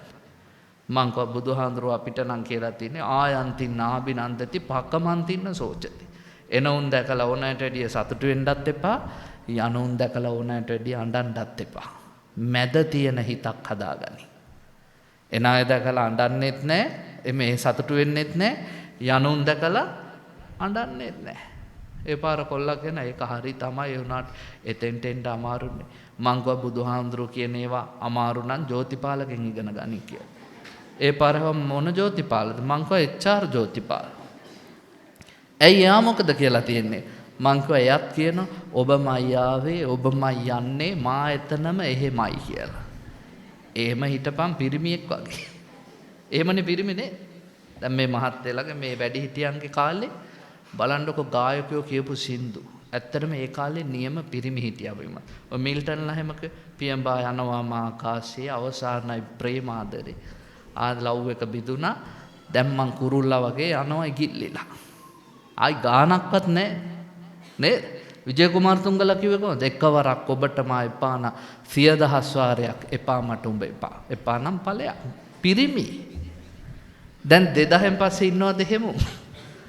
2000න් පස්සේ මොකද කියන්නේ? අනේ ගිය තැනකින් එන්න මං ඔබට ඇබ්බැහි වෙලා මට ඉන්න බෑ. බඩ කපාගෙන මැරෙන ඔළුව හූරගෙන ඉන්න බෑ දෙයියෝ. ගිය තැනක සතුටින් ඉන්න බැරි නම් ආයි එන්න මා සොයා පිළිගන්න ඔබව. නේ? අඬනව හරක් වගේ ගෑනුද පිරිමිද කියලා හොයා ගන්නත් බෑ. ඒ ඇස්සෙන් සමහරු කියන එක්කෙන්ද පිම්මදිම නම් අපි දෙන්න එක තැනම මිය යමු ඉතින්. තව එකෙක් කියන ලෝකෙන් යමු ආයි ඉපදෙමු. එහෙදි හරි රතුටින් ඉන්න. කොච්චර ගොන්ද මේ ලෝකේ. නේද? අවිද්‍යාවෙන් වැහිච්ච මිනිසුන්ට ඕවා කියද්දි තේරෙන්නේ ඔය ඇත්තොත් දැන් hina වුණාට ප්‍රශ්න ආපුවම අඬනවා අර සින්දු දාගෙන. අපේ ජීවිතේම කරගෙන ගොංකම්. ජීවිතේ පෙන්වන්නේ වටිනාකම් පෙන්වුවේ බුදුහාමුදුරු. ඒවා තියෙන්නේ ධර්මයේ සින්දුවල නෙමෙයි. බයිස්කෝප්වල නෙමෙයි, චිත්‍රපටිවල නෙමෙයි, නාට්‍යවල නෙමෙයි. මේ හොටු පෙරන උපාසකම්මලට කියන්නේ. නාට්‍ය බල බල උන් අඬනවා. චිත්‍රපටි බල බල ඒවා ජීවිතේම කරගන්න එපා. ජීවිතේ තියෙන්නේ ධර්මයේ. මන් දන්න විදියට පින්වත්නි ධර්මයේ දන්න එකෙක්වත් බෙල්ලවල දාගන්නේ නෑ. එහෙනම් ඉතින් ඔයත්තන්ට කලින් මම දාගන්න ඕනේ බෙල්ලවල. මහාන ජීවිතේ මම මුණ දීපු ප්‍රශ්න වලට. මේ ඉන්නේ යසට බන දන්නවා. ධර්මයේ දන්න මිනිසුන්ට ලෝකෙ පෙරළුණත් සද්දයා නෑ. මගේ ගුරු හාමුදුරුවෝ මට කියලා තියෙන ප්‍රශ්න ආපුවම සාසනවංශ ප්‍රශ්නේ එළියේ තියලා උඹ ප්‍රශ්නේ දිහා බලන් හිටපන්. එතකොට ප්‍රශ්නේ ටික ටික ගැලවෙන විදිය උඹටම පෙනේ. හැබැයි ප්‍රශ්නේ උඹ ඇතුළට දාගෙන දුක් විඳින්න එපා. අපි කරන්නේ මොකක්ද? ඇතුළට දාගෙන ඉන්නවා නිදියන්නත් බෑ, කණ්ඩත් බෑ, පෙරලෙන්නත් බෑ, දඟලන්නත් බෑ. ප්‍රශ්නේ නූල් බෝලේ වගේම පැටලෙනවා. ප්‍රශ්නේ තියන්න එළියේ ඕනෑට වැඩිය ගන්න එපා ඇඟට. එළියේ තියලා පින්වත්නි ඔබ ප්‍රශ්න දිහා බුද්ධිමය ඇසින් දකින්න උත්සාහ කරන්න. ධර්මයේ කියන්නේ ඒකයි. ධර්මයේ තියෙන ජීවිත හරි ලස්සනයි. එහෙනම් මොකද්ද දෙවනි කල්යාණ වැට? ධර්මයට ලං වෙන්න හොඳට බණ අහන්න හැම දවසකම එක බණ පදයක් හරි ජීවිතයට එකතු කරගන්න. 3. භාග්‍යවතුන් වහන්සේ දේශනා කරනවා කල්යාණ වැට බිඳෙන්නේ නැහැ කියලා සිල්වත් වුණාම බෞද්ධ සමාජයේ සිල්වත් වෙන්න ඕනේ. ඔයත් අන්තරන් සිල්වත් වෙන්න කියලා තියෙන්නේ පන්සිල් පද 5 රකින්නනේ. අනේ ආර්යකාන්ත විදියට රකින්න. 5යි රකින්න තියෙන්නේ. ඒ 5ත් රැක ගන්න බැරුව ඔයත් මේ දඟලන්නේ. දිවි හිමියෙන් පන්සිල් පද 5 රකින්න. අද බෞද්ධයෝ විනාශ වෙලා කියලා ගොඩක් අය කියනවා. ඒගොල්ලෝ කියනවා මේ විනාශ වෙලා තියෙන්නේ අරගොල්ලෝ නිසාලු මේගොල්ලෝ නිසා. මටත් ඇවිල්ලා කියනවා හාමුදුරනේ සිංහලයෝ බෞද්ධයෝ විනාශයි මං අහනවා ඇයි කියලා. නෑ ආවල් ජාතියුන් ඉඩම් ටික ගන්නවලු. ආවල් ජාතියුන් ළමයි හදනවලු අපි විනාශයි. අපි විනාශ වෙන්නේ උන් ගෙවල් හදන නිසාවත් ළමයි හදන නිසාවත් නෙවෙයි අපි මේ දෙකම නොකරන නිසා. ඇයි කරන්නේ නැත්තේ? අපි දුරාචාරයයි සල්ලාලකමයි බේබදුකමයි නිසා විනාශ වෙච්ච ජාතියක් බවට පත් වෙලා. ඉස්කෝලවල පින්වත්නි අවුරුදු 13 14 වෙද්දී අපේ උන් මොකද කරන්නේ? පෙති බොනවා, අඟුලි කනවා, එක එක ඒවා දිව යට තියා ගන්නවා, තොල් ඇදලා තියා ගන්නවා, පැණි බොනවා, එක එක ඒවට පුරුදු වෙනවා. ඕ ලෙවල් ඒ ලෙවල් කරද්දි තුන් ඒවා දිගටම කරගෙන යන කිසි අරමුණක් නැති මිනිස්සු. හැබැයි අන්‍ය ආගමිකයෝ කල්පනා කරලා බලන්නකො විශේෂයෙන් ඉස්ලාම් භක්තිකයෝ. මමත් දැකලා තියෙන ඉස්කෝලේ කොල්ලෝ ඕ ලෙවල් ඉවර වෙච්ච ගමන් දෙමව්පියන්ගේ ව්‍යාපාර වලට සම්බන්ධ වෙනවා. මොනවා හරි පොඩි දේවල් හරි විකුණලා ආර්ථික වශයෙන් ජීවිතේ ගොඩ ගන්න බලන. අවුරුදු 21 22 වෙද්දි කසාදත් බැඳලා පඩිපෙළ වගේ ළමයිනුත් හදනවා. 30 වෙද්දි ස්ථාවරයි. දැකලා ඇතිනේ. මෙතනින් එහා පැත්තේ වැලිගම පැත්තට ගිහිල්ලා බලන්නකො. පුංචි කාලේ නම් 16 17 18 වෙද්දී ව්‍යවසායකයෝ වෙලා ව්‍යාපාරිකයෝ වෙලා ජීවිත ගොඩ අරගෙන 22 23 වෙද්දී කසාදත් බැඳලා 30 වෙද්දී ස්ථාවර උන්ට පඩිපෙළ වගේ ළමයිනුත් ඉන්නවා පොඩියට ගේ කෑල්ලත් හැදිලා ජීවිතේ අතේ සල්ලිත් තියෙනවා. අපේ 13 14 පෙති බොනවා පැණි බොනවා ඔක්කොම බිබී ඉන්නවා 18 වෙලාවත් කිසිම අරමුණක් නෑ. හොරාලිය වෙලා ගෙදෙට්ට වෙලා බුදියාගෙන ඉදිද්දි දෙමව්පියෝ ඉඩම් කෑල්ලක් විකුණලා හරි කනකරු ගස් තියලා හරි ත්‍රිවිල් එකක් අරන් දෙනවා. ත්‍රිවිල් එකේ එහෙට යනවා මෙහෙට පිටිපස්සෙත් ලියාගෙන ගහගෙන අපි බුදුබණට හීලා වෙච්ච යක්කු බොලව්. යක්කු එහෙට යනවා මෙහෙට යනවා නේ බලන් දෙපෑ. යක්කුන්ගේ ජීවිතේ පරම අරමුණ මොකක්ද? හවස් වෙද්දි බියර් බෝතලයක් ගණ්ඩයි මොනවා හරි ගංජා ටිකක් ගහන්න සල්ලි එකතු කරගන්න. උන් යන්නේ 100 කෑලිනේ. දුරේම යන්නේ ඔය කවුරු හරි කිව්ව යමන් පුතේ ඉඳුරුවට බෑ 100 කෑලි විතරයි. උන් යන්නේ හවසට අර කීයක් හරි එකතු කර. පවුල් බර දන්න මිනිස්සු නම් මාතරට යන්න ගැහුවත් යන් කියලා යනවා. ඔය තරුණුන්ගේ නගින්නකො ත්‍රිවිල් වලට මේ මම ගිහිල්ලාම ලැබපු අත්දැකීම. යන ගමන් කතා කරන මල්ලි වයස 25යි. කසාදයක් එම් බැඳලා අපෝ හාඳුරනේ තව එන්ජොයි කරන්න එපා ලයිෆ් එක. සිංහලයෝ බඳින්නේ නැහැ 25 27 29 30 31 වෙලත් උන් බඳින්නේ 35 විතර වුණාම කුලප්පු වෙලා. දැන් හොඳටම ජීවිතේ වයසින් පරිපාකයට ගිහින් නිකන් හිතන්නකො අවුරුදු 13 දී ගංජා ගහන්න පටන් ගත්ත එක 35 වෙද්දී අවුරුදු 20කට වැඩිය ගංජා ගැහුවා කියන්නේ මුළු ඇඟම වේලිලා ගිහිල්ලානේ. ඒක නිසරු ජනිතෙක්නේ. බෙර ගහලා මගුල් පෝරු වල නැගලා මොනවා කරලා බැන්දත් ඒක නිසරුයිනේ. කසාද බැන්දට පස්සේ ළමයි නැහැ. ඊට පස්සේ ඕන් එනවා ගෝනගල්පුර පන්සලේ බෝධින් වහන්සේ වටේ කරකැවෙන්න. ගෑනිත් එක්ක යනවා පැන් කලෙත් අර බෝධියෙන් ළමයි ඉල්ල. දෙයිහාඳුරනේ මිනිහට දෙන්න බැරි ළමයි බෝධින් වහන්සේ කොහෙන් දෙන්නද? මොනවද මේ 2.50 වැඩ? ඒක හරි ගියේ නැති වුණාම බෝධියටත් බැනලා පන්සලටත් බැනලා හාමුදුරන්ටත් උන් යනවා යන්න. ආයෙන්නේ නැහැ පැත්ත පළාත. මං අර කෝණේශ්වරන් කෝවිලට ගිය වෙලාවක දෙමළ සාමි කෙනෙක් මගෙන් අහන සාදු මේ මොකද සිංහලයන්ට වෙලා තියෙන්නේ? මං හැවැයි නෑ මේ එන තරමක් මේ තොටිලි ගැට ගහන්නේ ගහේ සිංහල අයනේ අපේ අය එන්නෙත් නැහැලු මුස්ලිම් අය එන්නෙත් නැහැලු බබාලා නැත්තෙම සිංහලයන් මං කව සිංහලයෝ දැන් වඳ පීදිච්ච කෙහෙල් ගස් වගේ කියලා වෙන මොනවා කියන්නේ මොකක් නිසාද දුරාචාරකමයි සල්ලාලකමයි බේබදුකමයි ඔයත් එන්න කොළඹට නිවාඩු දවසක ගෝල් පේස් එකට යන්න විහාර මහදීවයකට යන්න ඊළඟට පින්වන්ද මූදු වෙරළේ ඇවිදි වැඩිපුරම ඉන්නේ කවුද අන්‍ය ජාතිකයෝ අපි නෙවෙයි මුස්ලිම් මිනිස්සු එහෙම වැඩි අපේ උන් හූල්ලනවා අපේ මුන්ට තියෙන සල්ලි මේ ජොලි කරනව නෙවෙයි සල්ලි තිබිලා නෙවෙයි උන්ට කීයක් හරි හම්බුනහම පවුලක් විදිහට සතුටු වෙනවා බිරිඳයි දරුවෝ ටිකයි එකතු කරන් ගිහිල්ලා වට කරගෙන අයිස්ක්‍රීම් එකක් කාලා වඩේ එකක් කාලා සරුංගලයක් කරලා පවුලක් විදිහට සතුටු වෙනවා සල්ලාලකම් නැහැ බේබදුකම් නැහැ දුරාචාර නැහැ සිංහල පිරිමින්ට සල්ලි ටිකක් හම්බුනහම ඌ වගේම හෝතඹුව ටිකක් එකතු කරගෙන කොයි හරි ගිහිල්ලා බොනවා ගෑනුත් නැහැ ඒ වෙලාවට උන්ට ළමයිනුත් නැහැ බීලා ඇවිල්ලා ගෙවල් වල හතර අතේ දාලා අනිත් පැත්ත හැල්ලා බුදියනවා ගෑනුන්ට ලැබිය යුතු දේ ලැබෙන්නේත් නැහැ දරුවන්ට ලැබිය යුතු සෙනෙහස ලැබෙන්නේ ගෑනු ඉතින් හතර වටේ ඇවිදිනවා අද සිංහලයන්ට වෙලා තියෙන්නේ ඕක මතක තියාගන්න. දැන් කවුරු හරි මෙතන ඉන්න කෙනෙක්ට ඉතින් මොනවද අපේ මේ මේ ඇත්ත. සෝමහාමුදුරුවෝ මීට අවුරුදු 22කට කලින් ඔයත්තන්ට කිව්වා මතක ඇති මොලෙන් බණ ඇහුවා නම් ඒ කාලේ. මතක තියාගනිලා දුරාචාරයයි සල්ලාලකමයි බේබදුකමයි නිසා ලෝකේ සීග්‍රයෙන් වෙනසෙන ජාතීන් අතර උඹලා ඉන්නේ අංක 1ට කියලා. අද අපි විනාශ වෙන්න පටන් අරගෙන නෙවෙයි භාගයක් දුරට විනාශ වෙච්ච ජාතියක්. ඒ නිසා දැන් උනත් පරක්කු නැහැ. මං ඊයේ පෙරේද අන්තර්ජාලයේ කියවුවා ලිපියක් ලෝකේ හම්බ කරන මුදලට සාපේක්ෂව මත්පැන් වලට සල්ලි වියදම් කරන මිනිස්සු ශ්‍රේණිගත කරලා 1 2 3 කියලා අංක දීලා. එක ප්‍රංසෙලු වැඩිපුරම මත්පැන් වලට සල්ලි වියදම් කරා. 2 තිබ්බ ශ්‍රී ලංකා කියලා. මං කන්නඩි 2 ගලවලා ඇස් 2 පියදාලත් බැලුවා පේන විදිය වැරද්දක්ද කියලා නෑ ශ්‍රී ලංකාම තමයි. මට ඉතින් ඇත්තටම කාලකන්ණි සතුටක් ආවා. ඇයි කාලකන්ණි සතුටක් ආවා?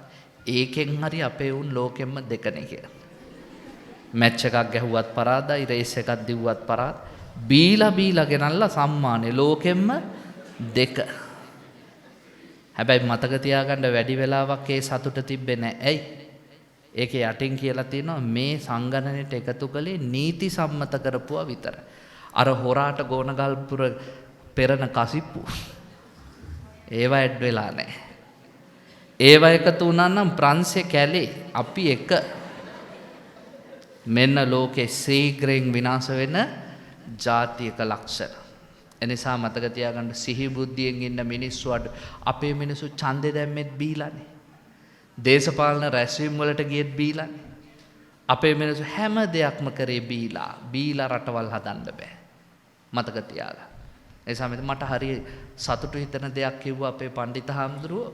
මෙහි දායක සභාවේ සභාපති ප්‍රාදේශ සභාවෙත් සභාපති වෙන්න ඕනේ ඕක නේද? වෙන්න ඕනේ ඕක.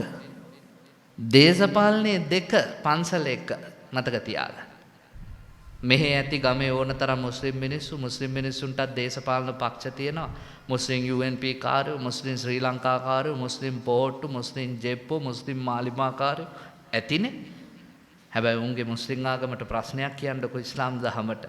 එක අල්ලා දෙයියෝ. දෙක තමයි පක්ෂේ. මොක වුණත් කමන්නේ. ආගමට ප්‍රශ්නයක් නම් එලිබයි. මෙහි ඇති කතෝලිකයෝ, කතෝලික UNP කාර්යෝ, කතෝලික ශ්‍රී ලංකා කාර්යෝ, කතෝලික ජෙප්පෝ, කතෝලික මාලිමා. උන්ට ආගමට මොකක් හරි ප්‍රශ්නයක් වුවහම එක දෙවියන් වහන්සේ, දෙක තමයි පක්ෂේ. කරුමෙට සිංහලයෝ. සිංහලයෝ කියන්නේ බුදුහාමුදුරන්ට හෙන ගැහුවත් අපි නම් ජෙප්පෝ. ධර්මයේ විනාශ වෙලා නැති වෙලා ගියා අපි මාලිමා. සංඝයා නැති බංගස්ථානෝ අපි UNP. ඔන්න අපේ පිරිහීමේ මුල. ඒකයි මං කිව්වේ මං සතුටු වුණා කියලා. දේශපාලනේ තියන්න පැත්තකින්. ඒක තමන්ගේ රුචි අරුචිකම් මැද තමන්ගේ දැක්ම මත සිද්ධ වෙන දෙයක්. නමුත් බෞද්ධ වෙච්ච ඔබ සරණ යා යුත්තේ ලෞතුරා බුදුහාම. මෙතන නෑ නේද රාජපක්ෂ සරණං ගච්ඡාමි, ඊළඟට දිසානායක සරණං ගච්ඡාමි, බණ්ඩාරනායක සරණං ගච්ඡ. එහෙම යනුන් නෑ නේද? ඔබ සරණ ගියේ බුද්ධ ධම්ම සංඝ නම් ඒ තුනට අනුව කටයුතු කරන්න. අද සිංහල බෞද්ධයන්ගේ පිරිහීමේ මූලිකම ලක්ෂණය දේශපාලනයට ගිහිල්ලා කෑලි වලට කැඩිලා බිඳිලා විනාශ වෙලා ගිය જાතිය. ඒ නිසා මේ දුස්සීලකම, බේබදුකම, සල්ලාලකම තමන්ගේ ජීවිතයට ලං කරගන්න උත්සාහ කළොත් අපේ කවදා හරි කල්යාණවට බිඳිලා යනවා. සීලය රැකගන්න. ඔය සීලයෙන්මනේ ඔබට සුගතිය උදා කරන්නේ. පින් කරාම පින්වත්නි ඔබට ශාස්ත්‍රීක බවක් ලැබෙනවා. පින් කරාම ආයුෂ, වර්ණ, සැප, බල, ප්‍රඥා ඕවනේ ලැබෙන්නේ පිනේ. හැබැයි සුගතිය උදා වෙන්නේ මොකෙන්ද? සීලයෙන්. තිරිසන් ලෝකෙත් ඉන්නවා පින් කරලා සැප විඳින අය. දැකලා තියෙනේද ඔය බල්ලෝ එහෙම මිනිසුන්ට වැඩිය සැප විඳිනවා. සමහර අලියැත්තු අර නැදුංගමේ රාජා කියලා ඇතෙක් හිටියා මතකද? ගම්පහ ඉඳන් නුවරට යද්දී උපාසක අම්මලා මේ මහත්තුරු පිපිඤ්ඤා ගෝණේ තියාගෙන, වට්ටක්ක ගෝණේ තියාගෙන, වතුර බැරල් පුරෝගෙන බලන් ඉන්නවා, කවනවා, පොවනවා, නාවනවා, ෆොටෝ ගන්නවා, අත ගන්න. බලන්නකො පින. අපිත් යනවා ඉතින් දුර බනට අපිට නම් වතුර කෝප්පයක්වත් දෙන්න එකෙක් නැහැ. ගෝණි ගණන් නෙමෙයි ඒක අල ගෙඩියක්, පිපිඤ්ඤා ගෙඩියක් දීපා. ඒත් නැහැ. දැන් අපිද පින්කාරයෝ නැදුංගමුවේ රාජා. නැදුංගමුවේ රාජා. හැබැයි මතක තියාගන්න පින නිසා බැබළුවට දුස්සීලයි. සිල්වත් කමෙන් තාමත් මාඩුයි. සතර අපායට වැටිලා තිරිසනෙක් වෙලා දුක් විඳිනවා. එනිසා පින් කළොත් ඔබට හොඳ ශාස්ත්‍රීක තනක් හම්බ වෙයි. සුගතිය උදා කරන්නෙම සීලයෙන්. එනිසා මතක තියාගන්න ඕනේ මේ කල්යාණමටත් බිඳින්න එපා. පුළුවන් තරම් පන්සිල් පද පහ තුල ස්ථාවර වෙච්ච මිනිසු බවට පත් වෙන්න. හතරවෙනි කාරණේ භාග්‍යතුන් වහන්සේ දේශනා කරනවා අතහැරීම ප්‍රගුණ කරන්න. ඔන්න කල්යාණ වැඩ. මේක නතර කරන්නත් එපා. අද ගොඩක් අය මේක නතර කරන්න උත්සාහ කරනවා.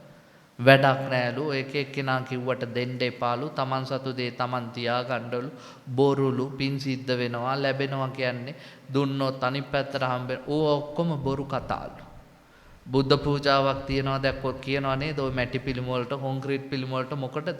ඕවා දීපල්ලා අර කණ්ඩ නැති ළමයින්ට. ඔයා දීපල්ලා පිළිකාරෝ හලට. එහෙම කියනවා නේද? මතක තියාගන්න බුදුහාමුදුරුවෝයි පිළිකාරෝගියයි කියන්නේ අහසට පොළොව වගේ. බුදුවරයෙක් කියලා කියන්නේ අසංකේය කල්පලක්ෂ 4ක් එක දිගට දාන පාරමී, දාන උපපාරමී, දාන පරමත්ත පාරමී පුරපු කෙනෙක්. පිළිකාරෝගිය එහෙම පුරපු කෙනෙක් නෙවෙයි. පිරුවානම් පින්වත්නි එතන ඉන්නේ නෑනේ. ඒක අපි තේරුම් ගන්න එපා. මේ අවබෝධය දෙන්න මිනිසුන්ට. බුදුරජාණන් වහන්සේ මහ පොළොවේ පස්වලට වැඩිය ශරීරේ මස් දන් දීපු කෙනෙක් සසරේ. අහසේ තරුවලට වැඩිය ඇස් දන් දීපු කෙනෙක්. මුහුදේ වතුරට වැඩිය ලේ දන් දීපු කෙනෙක්. ඊළඟට මහමේරුවටත් වැඩිය උසට ඔටුනු පලං හිස් දන් දීපු කෙනෙක්. ඒ ලැබීම තමයි උන්වහන්සේගේ භාග්‍යවත් ස්වරූපයේ ආරම්භය. මොන්න තරම් ශ්‍රේෂ්ඨ දයාස භාග්‍ය, ධර්ම භාග්‍ය, කාම භාග්‍ය, ප්‍රයත්න භාග්‍ය, ශ්‍රී භාග්‍ය, ඓශ්වර්ය භාග්‍ය මේ ඔක්කොගෙම සමන්නාගත නිසා තමයි අපි බුදුහාමුදුරන්ට භාග්‍යවතුන් වහන්සේ කියන්නේ. ලැබීම ඉවරයක් නැහැ. ඒ ලැබීමයි පිළිකාරෝගයයි සමාන කරොත් ඔය ඇත්ත මොන්න තරම් දුෂ්ප්‍රඥද කියලා කල්පනා කරන්න. එනිසා දීම කියන්නේ හොඳ ගුණයක්. හැබැයි නිකන් දීලා වැඩක් නැහැ. අතහැරලා දෙන්න. අද ගොඩක් අය දෙනවා අහස උසට පිරිකර පූජා කරන අතහැරලා නැහැ. සමහරු අටපිරිකරේ අත ගහගෙන යන ගමන් කල්පනා කරන විකුණයිද දන්නේ නැහැ. සිවුර අත ගහන ගමන් කල්පනා කරන විකුණයිද දන්නේ නැහැ. උන් දුන්නත් පූජා කළත් අතහැරලා නෑ. හොඳයි නෙස්ටමෝල්ට් එකක් පූජා කරත් උපාසකම්මලගේ හිත කියනවානේ බිව්වද දන්නේ. කාට හරි දුන්නද දන්නේ. වැටයිනට වෙලා බලන් ඉන්නවා. පත්තර කොලයකවත් ඔතලා ගෑණියෙක්ටවත් දෙයිද දන්නේ. ආයි කඩේට යවලා සල්ලි ටික ගනිද්ද දන්නේ නැහැ. ඔන්න බෞද්ධ දුන්නා නම් අතාරින්න දුන්නොත් ඉවරයි. මතක තියාගන්න මේක හොඳ ගුණයක්. ලංකාවේ හිටියා මාහෝ සුමේද කියලා අහලා ඇති හාමුදුරු කෙනෙක්. 80 දශකයේ 90 දශකයේ මුල මාහෝ සුමේද ඔය 70 ගණන් වල 80 ගණන් වල හිටපු උපාසකම්මලා දැනගන්න ඕන. උන්වහන්සේ බලංගොඩ ආනන්ද මෛත්‍රී හාමුදුරුවෝ නම් කියන්නේ මාර්ගඵලලාභියෙක් වෙන්න පුළුවන් කියලා. මහා ගුණවන්ත හාමුදුරු කෙනෙක්. අවුරුදු 29ක් පිළිකාවක් හැදිලා පිළිකාව යටපත් කළා භාවනාවේ ශක්තියේ. උන්වහන්සේ බොහොම ගුණවන්තයි. උන්වහන්සේට හිතුණලු අපවත් වෙන්න කලින් රුවන්වැලි මහා සෑයට අසදෘස මහා පින්කමක් කරන්න. කවුරුත් නොකරපු පින්කම. ලක්ෂයක් විතර සෙනග එකතු කරගෙන උන්වහන්සේ රුවන්වැලි සෑයට ගිහිල්ලා පූජා කරාලු කවුරුත් පූජා නොකරන දේවල්. ඒ කාලේ හිටපු උපාසකම්මලා තාම ඉන්නවනේ. මටත් ඔය එකපාරක් උපාසකම්ම කෙනෙක් කිව්වා පූජා කළේ ඇද්දල, ගජමුතු, රන් රිදී, මුතුමැණික්, යාන වාහන වටිනම දේවලු ප්‍රේමදාස මහත්තයාගේ ආණ්ඩු කාලේ. උන්වහන්සේ ලස්සන පින්කමක් කළා. පූජාව ඉවර වෙලා රුවන්වැලි සෑයට වැඳලා හාමුදුරුව බැස්සලු පඩිපෙළ. හාමුදුරුව පඩිපෙළ බහිද්දි පින්වත්නි අර ගිහින් හිටපු සෙනග පොර කනවලු පූජාව බෙදා ගන්න. නිකන් හිතන්නකො මෙහි ගෝනගස්පුර කටින පින්කම ඉවරලා බට්ටික කණ්ඩ පොර කන විදියේ. රුවන්වැලි සෑයේ රන් රිදී මුතුමැණික් වලට කොහොම පොර කණ්ඩ ඇද්ද? මෙහෙ නෙවෙයි කොළඹ හතෙත් පොර කනවා බට්ටික දැක්කා. ආයි වේල් 10ක් බඩගින්. සමහරු පින්වත් shopping bag දාගෙන නෙන්නේ. Lunch sheet සාක්කුවේ කැතකම. ඒ කියන්නේ තව එකෙක් ගැන හිතිල්ලක් නැහැ. කාට කෙලසුවත් මේ මට මොකද මාවත් මගේ ගෑණිත් රැකුණොත් මදිද කියලා ඔතනවා. සමහරු කන්නේ මාළු විතරයි. ඉස්සෝ විතරයි. කෙලින්ම හට්ටියම හලාගත්ත, ගැට ගහගත්ත, සාක්කුවේ දාගත්ත ගියා. කැතකම නේද අපේ මිනිස්සුන්ගේ. ඉතින් ඒකෙන් හිතාගන්න රුවන්වැලි සෑයේ රන් රිදී මුතුමැණික් වලට මරා ගන්න ඇති. ප්‍රධාන දායකයා දුවගෙන ඇවිල්ලා කියනවලු හාමුදුරනේ බලන්නකො අරුම් පොර කනවනේ පූජාවට. සුමේද හාමුදුරුවෝ පඩිපෙළේ නතර වෙලා අඩුම ගානේ හැරිලවත් බලන්නේ නැතුව දායකයාට කියනවලු මොකටද දායකයෝ පූජා කරපු දේවල් දිහා ආයි බැලුවේ. පූජා කරා නම් පූජා කරා එතනින් අතාරින්න. ඔතනින් එහාට අපිට අයිති නෑ කියලා උන්වහන්සේ බැහැලාවලු. ඔන්න අතහැරීම. පින දිහා බලාපන් පූජාව දිහා නැවත බලන්න එපා. උන්වහන්සේ පන්සලට ඇවිල්ලා වැඩ ඉඳිද්දී දවස් ගානකට පස්සේ OIC මහත්තයා පණිවිඩයක් එවනවලු හාමුදුරනේ පොලිසියට වඩින්න. සුමේද හාමුදුරුවෝ හිමින් පොලිසියට ගියා. උන්වහන්සේගේ සිරිතක් තිබ්බලු බිම බලාගෙනමලු ඉන්නේ. OIC මහත්තයා පොලිසියට ඇතුල් වෙද්දී කළු හාමුදුරන්ගේ පින්කම ඉවරලා අටපිරිකර ලොරි 3ක් පටෝලා නෙමේ හොරා. පින්කමේ හිටපු සංවිධායකේ කටපිරිකර ලොරි 3ක් පටෝලා අහුවෙලා. හාමුදුරුවෝ ඔන්න ඉන්නව හොරා. අඩුම ගානේ සුමේද හාමුදුරුවෝ ඔළුවවත් උස්සලා බැලුවේ නෑලු. හොරා කවුද කියලා. උන්වහන්සේ බිම බලාගෙන කිව්වලු ඔයසි මහත්තයෝ ඔය පින්කම කරලා ඉවර දෙයක්. පූජා කරලත් ඉවරයි කිසිම දෙයක් මට අයිති නෑ ඕන කෙනෙක් ඕන දෙයක් ඕන විදිහකට පාවිච්චි කරපු දෙයක් මං ඒ සියල්ලම අතහැරලා කියලා උන්වහන්සේ පොලිසියෙන් බැහැලා කුටියට වැඩියලු. ඔන්න සැබෑ අතහැරී.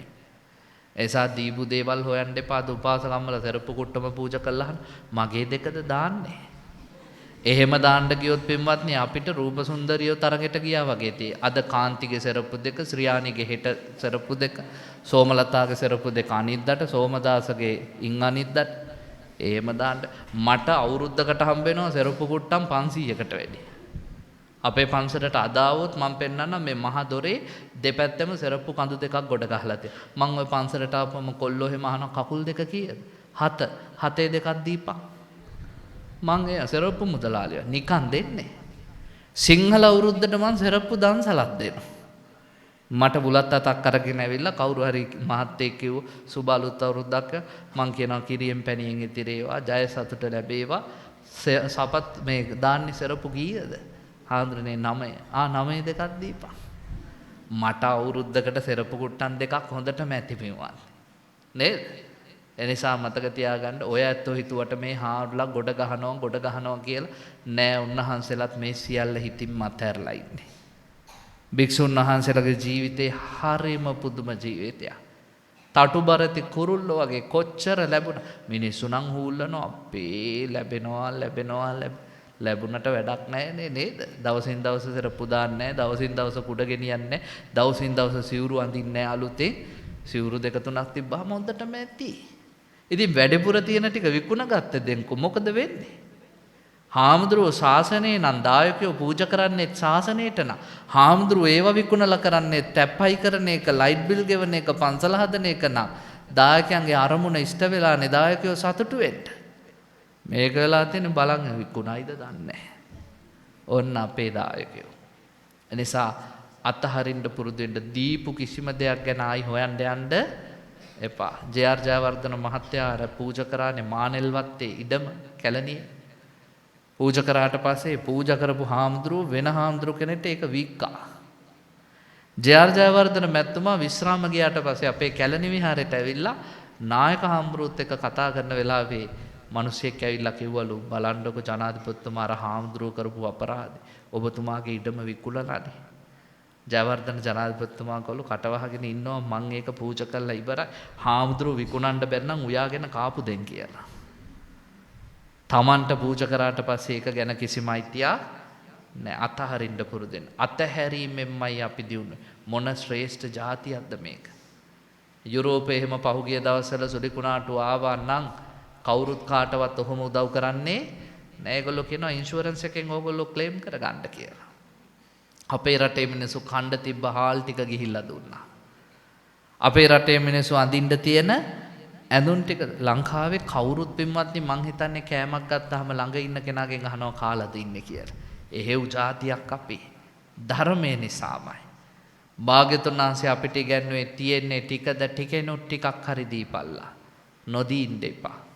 මං පුංචි කාලේ හිඟන්නේ ගෙදරට ආපු වෙලාවක කිව්වා ගෙදර කවුරුත් නැහැ කියලා. මොකෝ ඔය අම්මලා උගන්වනවන්නේ. ඔයත්තන්ටත් පොඩි කාලේ කියලා දීලා ඇති කවුරුත් නැහැ කියාපා. අපිත් ගිහිල්ලා කියනවා මේ ගෙදර කවුරුත් නැහැ. මම කියලා එද්දි අපේ ආච්චි මට කියනවා මෙහෙවරේ. කොල්ලෝ කවදාවත් හිඟන්නෝ රවට්ටලා යවන්න එපා නැහැ කියලා. මං හවේ මොකද?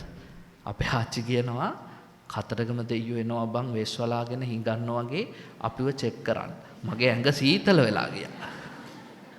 කතරගම දෙයියෝ එනවලු චෙක් කරන්න අපිව හිඟන්නෝ වගේ වෙස්වලා. උඹට කතරගම දෙයියන්ම නැති වෙයි කිව්වා. දැන් මගේ ආච්චි අම්මා මැරිලා අවුරුදු 25කටත් වැඩි උදේවවා මම පින් දෙනවා. මගේ ආච්චි අම්මා මට කියලා දුන්නේ ලස්සන බණපදයක්. මතක තියාගන්න එයා ත්‍රිපිටකය කියවලා නැහැ, අටුවාව කියවලා නැහැ. හැබැයි බණපදයක් කොහෙන් හරි ඔලුවට ඇවිල්ලා මොකද්ද? බුදුරු කියලා තියෙනවා දච්චාප පස්මින් පියාචිතෝ තියෙන්නේ ටිකද ටිකෙනු ටිකක් හරි දීපල්ලා. නොදී ඉන්න එපා. දැනටත් මගේ පන්සලට කවුරු හරි හිඟන්නෙක් ඇවිල්ලා හිටගත්තොත් දොරකොඩ මට ආච්චි අම්මා මතක් වෙනවා. මං හිඟන්න දිහා බලාගෙන කල්පනා කරන කතරගම දෙයියෝවක්ද දන්නේ නැහැ. දෙයියෝ නැති කරගන්න බෑ. ඉතින් පොඩි හාල්ලට කියනවා ඔය තියෙන දෙයක් බලලා දෙන්න කියලා. දීමෙන් දුප්පත් වෙච්ච මිනිහෙක් ලෝකේ කොහෙවත් නෑ. පොඩි ළමයින්ට පුංචි කාලේ ඉඳන් උගන්වන්න පුතේ ළඟ ඉන්න යාළුවට පැන්සල නැත්තම් දෙකට කඩලා භාගයක් දීපන්. ගෙදරින් දෙන කෑම එක කණ්ඩ කලින් අල්ලපු ළමයා බඩගින්න ඉන්නවා නම් කමක් නැහැ දීපන්. උඹට ගෙදර ආපම තව ටිකක් අපි දෙන්න. ඕක තමයි පින්වත්නි ලෝකේ නැවත නැවතත් මනුස්ස සැප විඳින්න දිව්‍ය සැප විඳින්න අපිට කරගත හැකි දේවල්. බුදුහාඳුරු කියනවා මේ කලන වැටත් බිඳගන්න එපා. දැන් කීයක් කිව්වද? 4ක් කිව්වා. මොනවද? බුදුහාඳුරු හදවතේ තියාගන්න, ධර්මයේ ජීවිතේ ප්‍රථම දේ බවට පත් කරගන්න, හොඳට සිල්වත් වෙන්න, දන් දීම ප්‍රගුණ කරන්න. පස්වෙනි එක. සංඝයා සකසාම ඇසුරු කරන්න. නොසකසා නෙවෙයි පින්වත්නි සකසා. කොහොමද සකසා ඇසුරු කරන්නේ? මෛත්‍රී සහගත කාය කර්ම. හාමුදුරන්ට වැන්දත් බොහොම ගෞරවේ. මෛත්‍රී සහගත වචී කර්ම කතා කරත් බොහොම ගෞරවේ. මෛත්‍රී සහගත මනෝ කර්ම හාමුදුරුව ගැන හිතුවත් බොහොම ගෞරවයෙන් පරිස්සමෙන් හාමුදුරුවොත් එක්ක ගනුදෙනු කරන්න. බුදුරජාණන් වහන්සේ සිංහාලෝවාද සූත්‍රයේ ගිහියන්ගෙන් පැවිද්දන්ට විය යුතු යුතුයකම් කියද්දී ඉස්සෙල්ලම කිව්වේ නෑ දන් දෙන්න කියලා. මොකද්ද බුදුහාමුදුරුවෝ කිව්වේ? අනේ ඔයත් දන් නොදුන්නත් කමක් නෑ. හාමුදුරුවෝ දිහා කැත විදියට හිතන්න එපා. හාමුදුරුවොත් එක්ක කැත විදියට කතා කරන්න එපා. හාමුදුරන්ට වනචාරියා කියන්න එපා. ඕවා බුදුහාමුදුරුවෝ කිව්වා. අනේ අපිට උන්ට කියලා පන්සල් හදා ගන්න ඕනේ නෑ. මහ ලොකු ආණ්ඩු අපිට ඕනේ නෑ වැසිකිලි හදා ගන්න උන්ට. අඩු ගානේ සංඝයාට වචී කර්මයෙන්වත් පිරිසිදු වෙන්න උන් දැනගන්න ඕනේ. මේ රට මෙහෙම හරි ඉතුරු වෙලා තියෙන්නේ කහසිවුරු පොරවගත්ත සංඝයා නිසා. ඒකයි අර කතෝලික පූජකෙක් මර්සලින් ජයකොඩි කියලා මැරෙද්දි දිනපොතේ කවියක් ලිව්වේ. මොකක්ද? ඇත්තක් ඇති හැටියට කිව යුත්තේ සිවුරයි හෙළයේ අනුපන ඇත්තේ. සිවුරයි පනදී රට රැකගත්තේ අදත් නැහින්නේ මේ රට මැත්තේ. කවුද කියන්නේ? කතෝලික පියතුමෙක්. මර්සලින් ජයකොඩි පියතුමා. එතුමට තේරෙන යථාර්ථය අපේ ගොඩක් උන්ට තේරෙන්නේ නැහැ. උන් හාමුදුරුවෝ තමන්ගේ රට ජාති ආගම වෙනුවෙන් කතා කරද්දිගෙන ඔන්න දේශපාලනේන. ඔයත්තන්ට කවදා හරි අඬන්න වෙයි. ඇයි? ඔයත් එක එක කන්නඩි දාගෙන එක එකාගේ දේවල් විශ්වාස කරගෙන අදටත් තෙරුවනට ගැරහීමේ විපාක ඔයත්තන්ට නුදුරු අනාගතේම විපාක වශයෙන් විඳින්න සිද්ධ වෙනවා. එදාට අඬලා නම් වැඩක් නැහැ. මතක තියාගන්න. එදාට අපි පරක්කු වැඩි. මේ හදන්නේ ගහට පොත්තයි පොත්තට ගහයි වගේ බැඳිලා තියෙන ගිහි පැවිදි සම්බන්ධය නැති කරන්න. බෞද්ධයෝ තුලින්ම හාමුදුරුවන්ට මහ පුදුම පිරිකුලක් ඇති කරවන්න දරන උත්සාහයේ ප්‍රතිඵලයි ඔබ අද මේ නෙලාගෙන යන්නේ. ඒවට අහු වෙන්න එපා බෞද්ධයෝ. බුදුහාමුදුරුවෝ කියනවා මෛත්‍රී සහගත කාය කර්ම, වචී කර්ම, මනෝ කර්ම ගමේ පන්සල අපේ පන්සල. ඒ හැඟීමෙන් යුක්තව කටයුතු කරන්න. ඔය තුන කළාට පස්සේ කැමැති නම් දන් දෙන්න කියලායි බුදුහාමුදුරුවෝ සිංහාලෝවාද සූත්‍රයේදී කිව්වේ. නිසා කණ්ඩ දෙන එක නෙමෙයි ලොකුම වැඩේ. පන්සල් හදලා දෙන එක නෙමෙයි ලොකුම වැඩේ. බේත් තරම් දෙන එක නෙමෙයි ලොකුම වැඩේ. මේ සංඝයාට හිත කැමැත්තෙන් වැඩින්න ශාසනයක් බිහි කරන්න. ඒක දායකයාගේ යුතුයකම. හාමුදුරුවෝ පීඩාවටපත් කරන්න එපා. හාමුදුරුවන්ට මේ ශාසනය එපා කරවන්න. අද ගොඩක් හාමුදුරුවෝ සිවුරු ඇරලා යන්නේ මේ ගෑනු නිසා නෙවෙයි. හාමුදුරුවෝ සිවුරු ඇරලා යන්නේ පින්වත්නි ලිංගික සබඳතා නිසා නෙමෙයි. දායකයොත් එක්ක ඉන්න බැරි නිසා. ඒ හාමුදුරුවන්ට ශාසනය එපා කරපු පෞකාර දායකයෝ කෙත් දෙන්නේ හැම ගමකම ඉන්න නිසා. ඒ නිසා භාග්‍යතුන් වහන්සේ කියනවා සංඝයා සකසාම ඇසුරු කරන්න. ඕනෑටදී ලඟ වෙන්න යන්නත් එපා. හාමුදුරුවෝ කියන්නේ ගින්දර කියලා හිතන්න. ගින්දර ප්‍රයෝජනවත්. හැබැයි ගින්දරට ලං වුණොත් මොකද වෙන්නේ? පිච්චෙනවා කියලා දැනගෙන ආශ්‍රය කරන්න. මං අපේ අම්මට කියලා තියෙන්නේ අපේ අම්මත් හරි ආසයි පින්කම් වලට. පන්සල් යනවා, බණ අහනවා. මං කියලා දෙන්නේ යන්න පින්කම් කරන්න. හැබැයි අම්මා මේ උපදේශ ක්‍රියාත්මක කරන්න ජීවිතේ. අම්මට මං ආදරේ. අම්මා සුගතිය යන්න ඕනේ නිසායි මම මේක කියන්නේ. මොකද්ද? අපේ අම්මා අහපුවම මොකද්ද කියලා මං කිව්වේ මෙච්චරයි. අම්මේ හාමුදුරුව කෙනෙක්ගේ වැරද්දක් දැක්කොත් අම්මා හිතන්න මං අන්ධයි. කවුරු හරි හාමුදුරුව කෙනෙක්ගේ වැරද්දක් අම්මට කිව්වොත් අම්මා හිතන්න මං බීරි මට ඇහෙන්නේ නැහැ. කවුරු හරි ඇහුවොත් අර හාමුදුරුව මෙහෙමලුනේ බං අම්මා හිතන්න මං ගොළුයි නොදන්නේවා ගැන මට කතා කරන්න බෑ මම මොනවද දන්නේ සරියුත් මුගලන් පරම්පරාව ගැන. එනිසා මට ඕනේ නෑ. අපි පැහැදුනේ සරියුත් මුගලන් පරම්පරාව එක එක පුද්ගලයන්ගේ දෝෂ අපිට වැඩක් නෑ. එනිසා හාමුදුරුවෝ කරගන්න පව් හාමුදුරුවෝ ගෙනියයි. හාමුදුරන්ගේ පව් නිසා මං අපාය යන්නේ නෑ කියලා අම්මා හිත හදාගන්න. ඕකනේ ඇත්ත. මොකද අපි සිවුරු දාගෙන හිටියා කියලා අපිට බේරිල්ලක් නැහැනේ. කර්මය බෙදන්න එක හැන්දෙන්නේ ගිහි පැවිදි කියලා හැඳි දෙකක් නැහැ. ගිහියෝ පව් කළත් අපාය යනවා, හාමුදුරුවෝ පව් කරත් අපාය යනවා. මොකටද ගමේ ගිහියෝ ටික එකතු වෙලා හාමුදුරුවන්ව කලින්ම අපායට යවන්න හදන්නේ? යන වෙලාවට ගිය දෙයි. දායකයෝ හාමුදුරුවෝ නිසා පව් පුරව ගන්න එපා. බුදුහාමුදුරන් කාලේ හිටියා කුණ්ඩ දාන කියලා. අහලා ඇතිනේ ඔය බණහන උපාසකම්මල. අහලා ඇති. සසරේ පව් කරපු කෙනෙක්. පවේ විපාක හම්බුණා කොහොමද? යන යන තැන ගැහණියක් පස්සෙන් එනවා වගේ. ඇත්තට නෙවෙයි, දොස්ටි මායාවක්, කර්ම විපාක. ඉතින් මිනිස්සු සැක කරනවා මේ හාමුදුරන්ට ගෑණියෙක් ඇති කියලා. මිනිස්සු එකතු වෙලා ආව විසාකාගේ ගෙදර ඇවිල්ලා කිව්වා විසාකා යමන් කුණ්ඩ දානය එලවන්න. විසාකා කිව්වා ඇයි මොකද? කුණ්ඩ දානය පන්සලේ ගෑණියෙක් තියන් ඉන්නවා. විසාකා කිව්වා බුදුහාමුදුරුවෝ නැද්ද පන්සලේ? ඉන්නවා. ඉන්නවා නම් තොපි ගෙවල් වලට ඵලයල්ලා. ඕක බුදුහාමුදුරන්ගේ වැඩක්. ඕවටත් දාන්න එපා. මිනිස්සුන්ගේ හිත හැදුන්නේ නැහැ. කේන්තියත් වැඩි වුණා. ආව අනේපිඩු ළඟට. අනේපිඩු වරෙන් යන්න කුණ්ඩ දානය එලවන්න. අනේපිඩු ඇහුවා ඇයි මොකද? උඹ හදලා දීපු පන්සලේ යන්න ගෑණියෙකුත් තියන් ඉන්නවා. වරෙන් යන්න එලවන්න. අනේපිඩු ඇහුවා ශාසන බාරධාරී මහතෙරුන් වහන්සේලා නැද්ද? ආනන්ද රාහල සාරිපුත්ත මොග්ගල්ලාන කාශ්‍යප නැද්ද පන්සල? ඉන්නවා. ඉන්නවා නම් තොපේ වැඩක් බලා ගනින්න. ඕවා තොපිටයිති වැඩ. නේ ඔන්න බලන්න බුද්ධිමත් මිනිස්සු කොහෙවත් ඉන්න කෙනෙක් නිසා තමන් අපාය යන්න හැදුවේ නෑ. ඒවා ශාසනයේ කටයුතු. ගුණවත් මහතෙරුන් වහන්සේලා අදත් වැඩ ඉන්නවනේ. සංඝ සභා තියෙනවනේ. ශ්‍රීමත් මහානායක හල්ලා වැඩ ඉන්නවනේ. උන්වහන්සේලා ඒවට ප්‍රතිකර්ම දෙනවා. මතක තියාගන්න අද මිනිස්සු කියනවා කෝ මේවට උත්තර නෑනේ. උත්තර ලැබෙන විදිය පෙන්වන්නේ නෑ. මොකද බුද්ධ ශාසනයේ තියෙන කසපහර දීම් නෙමෙයිනේ. බුද්ධ ශාසනයේ තියෙන්නේ කසපහර 100ක් දෙන එකවත් දඬුවම් කරන එකවත් හිරේ විලංගුවේ දාන දඬුවම්වත් නේ විනයානුකූලව හික්මවන ඕන තරම්. ඒවට කැමරා ගෙනියන්නේ නැහැ.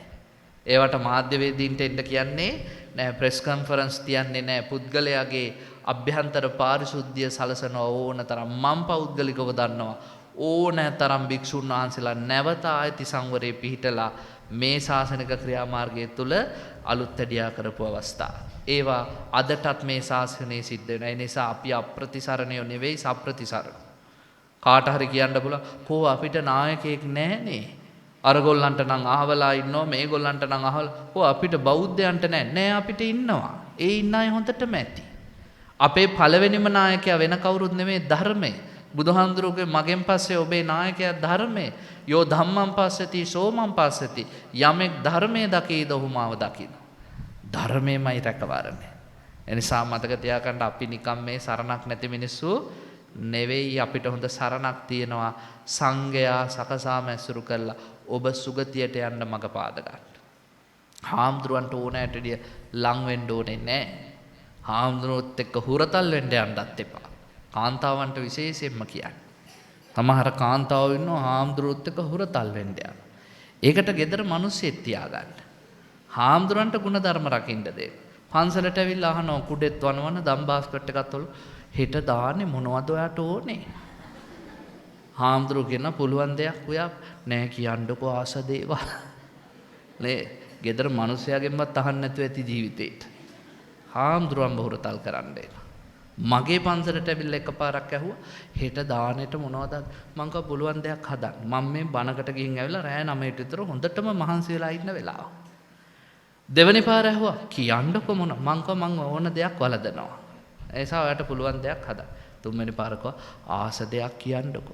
කියද්දි මං කව මම ගල්තාරයි ටින්ටර්සනයි කන්නේ නැහැ. අනිත් ඕන දෙයක් කනවා. ඒ නිසා ඔයාට පුළුවන් දේ හදන්න. ටිකක් තදින් කිව්වේ. මොලේ කලඳක් හරි තියෙන කෙනෙක් නම් පින්වත්නි තේරුම් ගන්නවා මේ හාමුදුරුවෝ එතනින් එහාට මේ කතාවට කැමති නෑ. අනේ ගොම්කමට මගෙන් අහනවා කියන්නකෝ අනේ අපි යාළුවනේ ඉතින්.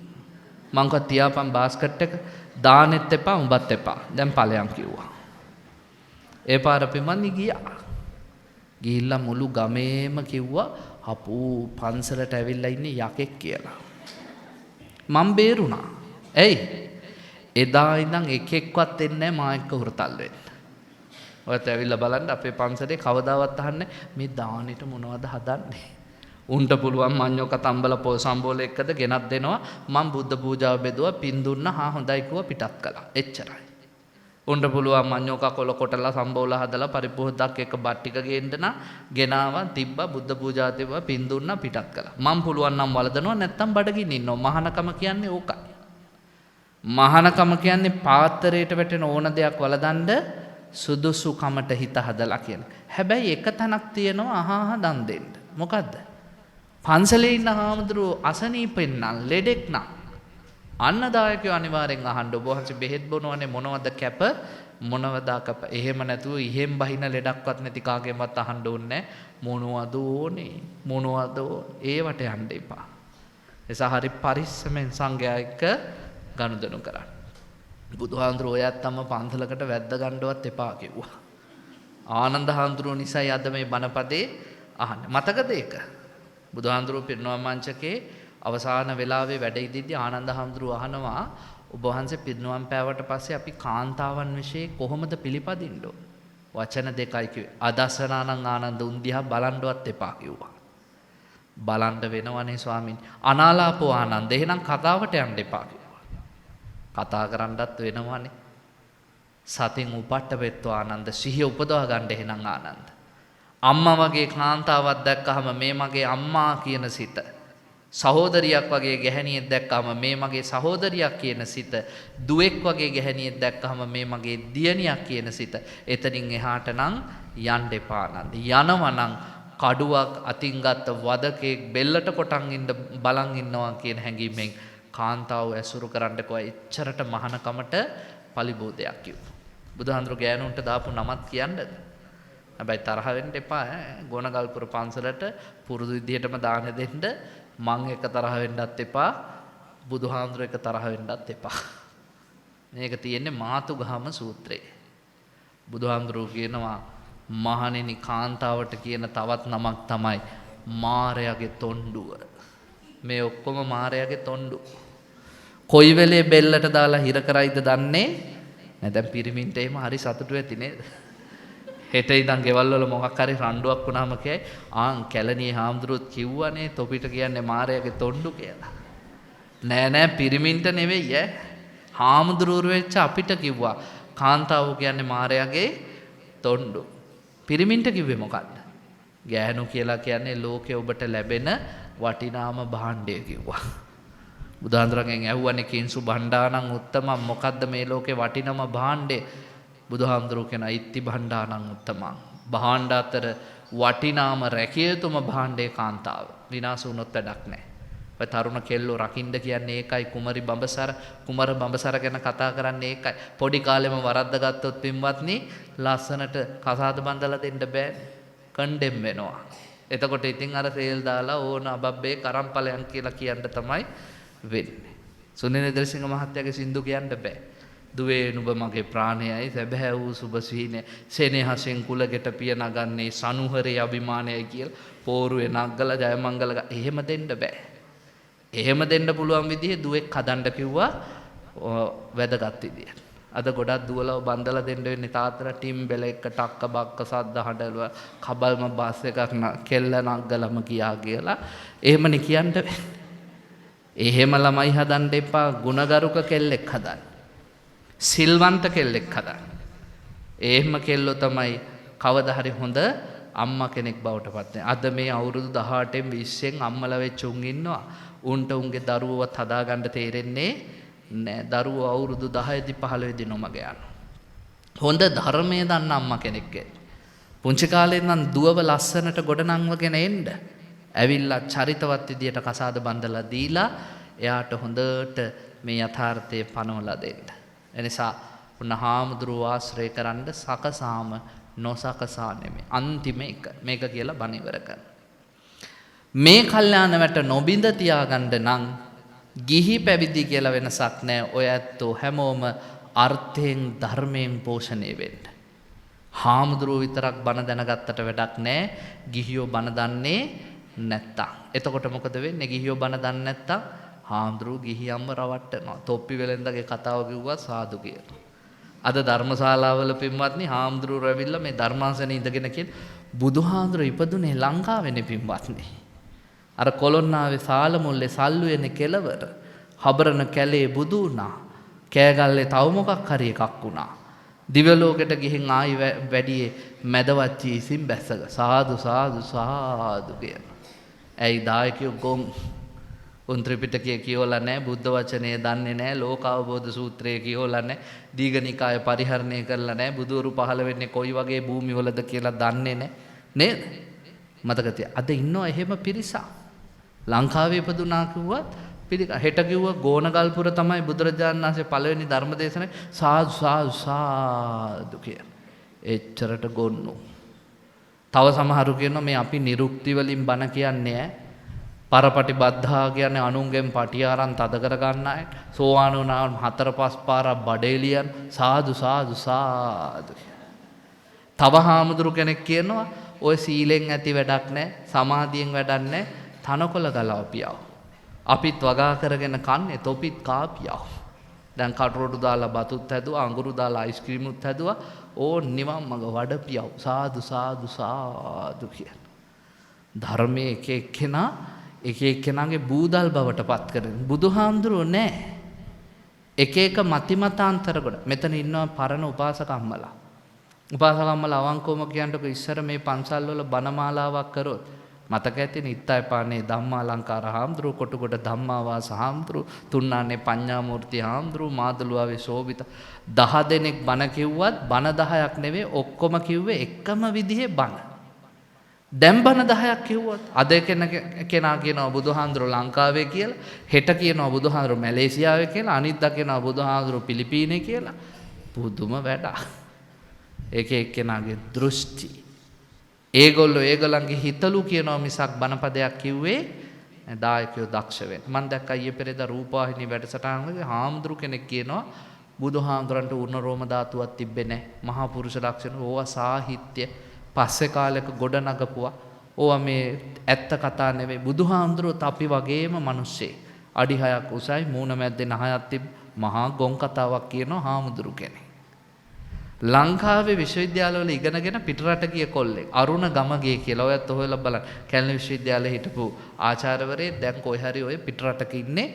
දුරකථනෙන් වැඩසටහනට සම්බන්ධ වෙලා කියනවා අවසරයි හාමුදුරනේ බොරු නම් කියන්න එපා.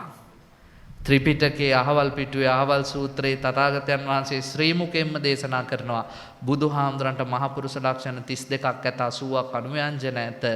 නලලේ දකුණට කරකැවිච්ච රෝම වලින්ම සැකසුණු ඌර්ණ රෝම ධාතුව ඇත. හාමුදුරන්ට කට උත්තර නැහැ. මං හිතින් සාදුකාර දුන්නා. සාදු සාදු සාදු. මේ වගේ ගිහියෝ 100ක් අපිට ඉන්නවා නම් මේ සද්ධර්මයේ නැමැති කල්යාණ වැට ලේසියෙන් බිඳින්න අද වෙලා තියෙන එහෙම 5 දෙනෙක්වත් හොයාගන්න බැරි කොට මොකද වෙන්නේ? හාමුදුරන්ට ඕන විදිහට බණ වෙනස් කරනවා. වාසි විදිහට බණ කියන. මං එක කතාවක් කියලා බණ ඉවර කරන්න. පන්සලක් තිබ්බා. පන්සලේ පැත්තකින් ඇලක් ගලාගෙන යනවා.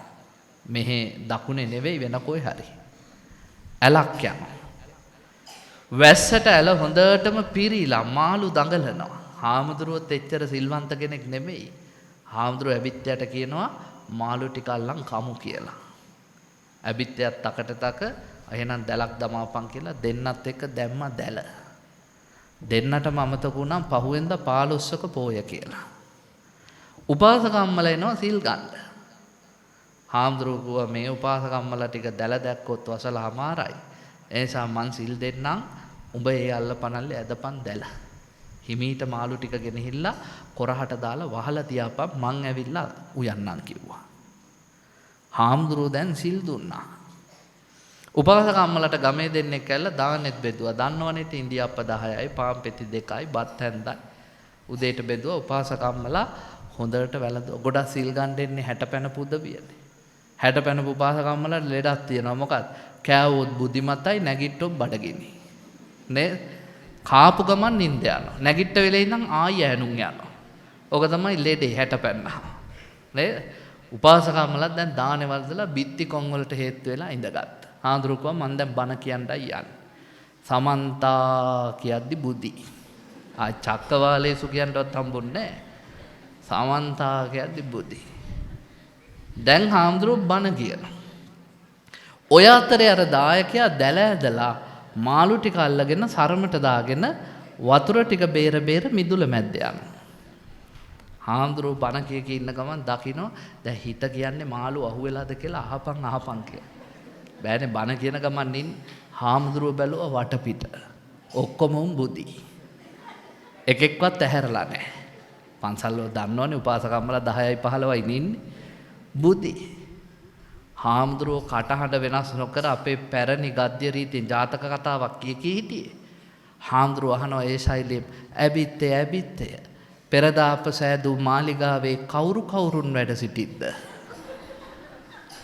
උපාසකයන් නතර වෙලා දොර ළඟ ඉඳන් කියනවා සරමත් අල්ලගෙන පාත් වෙලා කයිතාලංකාරයෝද දෙපට කියත් කාරයෝද ගොඩමඩ පෙතියෝද අනද තෙරුන් වහන්සේත් වැඩ ඉඳිති ස්වාමීන්. උපාසකම්මල බැලුවා කටහඬ වෙනස් වුණා. නිදි මරගාතේ ඇස්සැරලා බැලින්න ඇබිත්තයා ඉන්නවා සරමත් අල්ලගෙන පාත් වෙලා දොර ළඟ. ඒ විතරක් නෙමෙයි ඌ කියනවා අනද තෙරුන් වහන්සේත් වැඩ ඉඳිති ස්වාමීන්. උපාසකම්මල හිතුවා අපිට නිින්ද ගිය වෙලේ ධර්ම සාකච්ඡාවක් ගිහිල්ලා මෙන්න ඇබිත්තයා උත්තර දෙනවා කියලා. අනද තෙරුන් වහන්සේත් වැඩ සිටිසේක කිව්වහම උපාසකම්ම සාදු මොකක්ද ඒ ඇබිත්තයා කිව්වේ? කයිතාලංකාරයෝ නලා පිඹිනාය අර නහය දිගුම් හුංගෝ අහුවෙලා. දෙපට කියත් කාරයෝ කියන්නේ සට ගාලා දෙපැත්තට ගහන අය පෙතියෝ උනුත් අහුවේ. ගොඩමඩ දණ්ඩෝ කියන්නේ කවුද? මේ මහත්තුරු දන්නව ගම්වල. දියගොඩ දෙකේම ඉන්නුන් කාවයියෝ අහුවෙලා. ඒ ඇසෙන් අර සරම ඉන්න මාළු ගොඩේ දිග ආන්දෙකුත් ඉන්නවා. අනද තෙරුන් වහන්සේත් වැනෙදිති ස්වාමී. සාදු. ඔන්න මතක තියාගන්න දායකයෝ මෝඩ වෙන්න හාමුදුරුවරු කපටි වෙනවා. එතකොට කොහොම හරි දායකයන්ගේ කණෙන් රිංගලා හරි තමන්ගේ පැවැත්ම තිර කරගන්න යනවා. මම මේ කියන්නේ බොහොම හිතන්න ඕන තැනක් ඈ. ඒ නිසා මෝඩ වෙන්න එපා. සැබෑ දර්ශනය කුමක්ද කියලා අවබෝධ කරගන්න. සැබෑ බුදුදහම මොකක්ද? හාමුදුරුවෝ බණ කියද්දී හොඳට අහගෙන ඉන්න.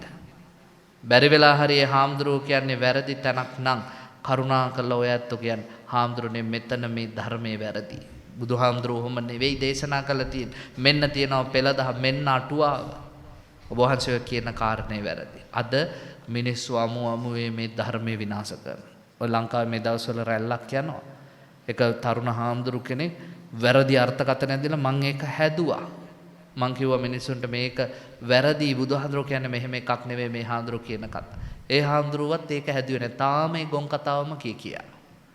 සම්මතක තියාගන්න බුදුදහම කියන්නේම අපි රැකෙන සහ අපි රැකගත යුතු ශ්‍රේෂ්ඨ දර්ශනය.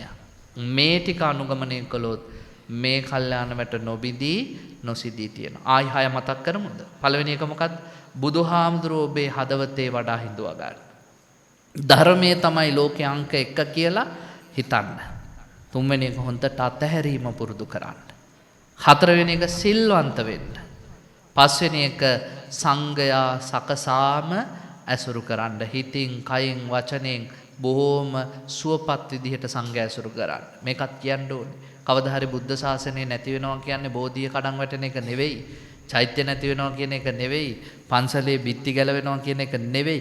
අන්තිම උපසම්පදා හාමුදුරුවොත් මහ පොළොවෙන් නැති වෙනවා කියන එක. ඕකයි ශාසනය ඉවරයි කියන්නේ. බුදුහාමුදුරුවෝ නෑ පිරිනුවම් පාලා ධර්මයේ තියෙන ත්‍රිපිටක පොත්වල කබඩවල දාලා ඉබ්බොත් දාලා හාමුදුරුවෝ ටික තමයි පේන්න වැඩ ඉඳගෙන බුද්ධ ධම්ම සංඝ තුනම ජීවමාන කරන්නේ. එනිසා ඕනෙම පිරිස සංඝයා මේ හාමුදුරුවොත් එක්ක ගහට පොත්ත වගේ බැඳිලා සකසාම සංඝයා ඇසුරු කරන්න.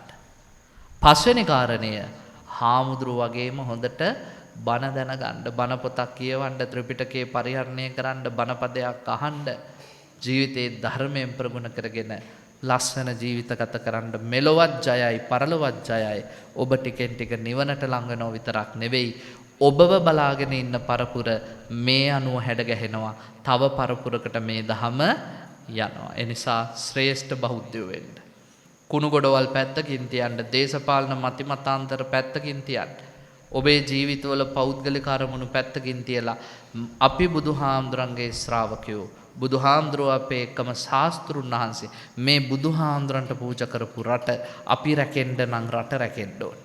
ශ්‍රී ලංකාව කියන රට රැකුණොත් සිංහල කියලා ජාතියක් ඉතුරු වෙනවා. සිංහල කියලා ජාතියක් ඉතුරු වුණොත් බුද්ධ ආගම කියලා ආගමක් ඉතුරු වෙනවා. බුද්ධ ආගම කියලා ආගමක් ඉතුරු වුණොත් හාමුදුරුවෝ කියලා පිරිසක් ඔබට හැමදාම හොඳ නරක කියලා දෙනවා. ඒ නිසා හාමුදුරුවෝ රට ගැන, ජාතිය ගැන බණ කියද්දී ඔයත් ගොන් කතා කියන්න එපා. හාමුදුරට මොකටද රට, මොකටද ජාතිය? ඔය බණ ටිකක් කියාගෙන හිටියනම් ඉවරනේ කියලා. බණ කියන්නත් දෙයි හාමුදුරනේ ආගමක් තියෙන්න එපා, බුද්ධ ආගම කියලා. බුද්ධ ආගම කියලා ආගමක් තියෙන්න, සිංහල කියලා ජාතියක් ඉන්න එපා මේ රටේ. සිංහල කියලා ජාතියක් ඉතුරු වෙන්න අපිට ශ්‍රී ලංකාව කියලා රටක් තියෙන්න එපා ලෝකේ. ඕකටයි හාමුදුරුවෝ මෙච්චර උත්සාහ කරන්නේ.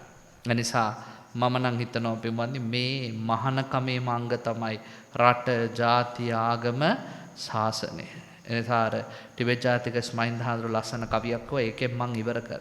සහන ලැබෙන තුරු සිංහල දීපයට ගහන ගැහිලි හමුවෙහි සිහවෙසින් සිට නහන රුපුන් නහමින් යම ඉදිරියට මහනකමත් බණ දහමත් එයයි මට. එනිසා ඇස්කම් පියාගෙන ඉන්න එපා. සිංහලයෝ බුදුහාමුදුරුවෝ වෙනුවෙන් කතා කරන්න, ධර්මය වෙනුවෙන් කතා කරන්න, සංඝයා වෙනුවෙන් කතා කරන්න, අපේ කම අපි වෙනුවෙන් කතා කරන්න. ඔයත් අංග ජීවිත ධර්මයෙන් පෝෂණය කරගෙන, කල්යාණ වැටත් රැකගෙන තව සුවහසක් කල් මේ ශාසනයේ ආලෝකය ලබන්න අධිෂ්ඨාන කරගන්න. ඒ සඳහා මේ අහපු බණ උපනිශ්‍රයම වේවා කියලා සාදු කියලා ප්‍රාර්ථනා කරමු. රැස් කරගත් සියලු පින් දෙවියන්ට අනුමෝදන් කරමු. අනුමෝදන් වේවා. ඔබට අපට ආශිර්වාද කරන ඔබේ මගේ ඉෂ්ඨකාමී දෙවියෝ, විහාරස්ථානයේ බෝධින් වහන්සේට අධිග්‍රහිත සම්‍යක් දෘෂ්ටික දෙවියෝ, විෂ්ණු විභීෂණ සමන් කතරගම ගම්බාර පත්තිනි සමස්ත දෙවියෝ මේ පින් අනුමෝදන් වේවා. දිව්‍ය ආයුෂයෙන්, වර්ණයෙන්, සැපෙන්, බලයෙන්, ප්‍රඥාවෙන් වැඩෙත්වා ඔයත්ෝ සුරකිත්වා එසේ ආශිර්වාද කරන දෙවියනොත් අමා මහ නිවනින් සැනසෙත්වා කියලා සාදු කියලා පින්ද. ආකාසට්ඨා ච බුම්මට්ඨා දේවා නාග මහිද්దికා පුඤ්ඤන්තං අනුමෝදිත්වා චිරං රක්ඛන්තු බුද්ධ ශාසනං. ආකාසට්ඨා ච බුම්මට්ඨා දේවා නාග මහිද්దికා පුඤ්ඤන්තං අනුමෝදිත්වා චිරං රක්ඛන්තු බුද්ධ දේශනං. ආකාසට්ඨා ච බුම්මට්ඨා දේවා නාග මහිද්దికා පුඤ්ඤන්තං අනුමෝදිත්වා චිරං රක්ඛන්තු බුද්ධ ශාවකාති. දෙවනුව කල්පනා කරන්ට රැස් කරගත්තා වූ සියලුම කුසල සම්භාර ධර්මයෝ මීට වසර 5කට පමණ ඉහත මඩොල් සීම පුංචි ලෝකාන්තයේදී මිය පරලොව යන්නට යෙදුණු සිර සමාධි ජාලයේ ත්‍රිමාන සජීවීකරණ ශිල්පී ගෝනගලපුර නාලිනී නිවසේ විසූ දිනුර විජේසුන්දර තරුණ මහත්මයාට මේ පින් අනුමෝදන් වේවා. එතුමන්ට සසර වසනතුරු නිවන් දකිනතුරු මෙවන් අකල් මරණවලට ගොදුරු වීමට සිදු නොවේවා. භවගාමී ජීවිතයේ සුඛිත මුත්ත භාවයට පත් වේවා. රාජා විජේසුන්දර මහත්මයා ඇතුළු ඒ පවුලේ තන් නමින්මිය පරලොව ගිය වර්ග පරම්පරාගත සියලු ඥාතීන්ටත් මේ පින් අත් වේවා.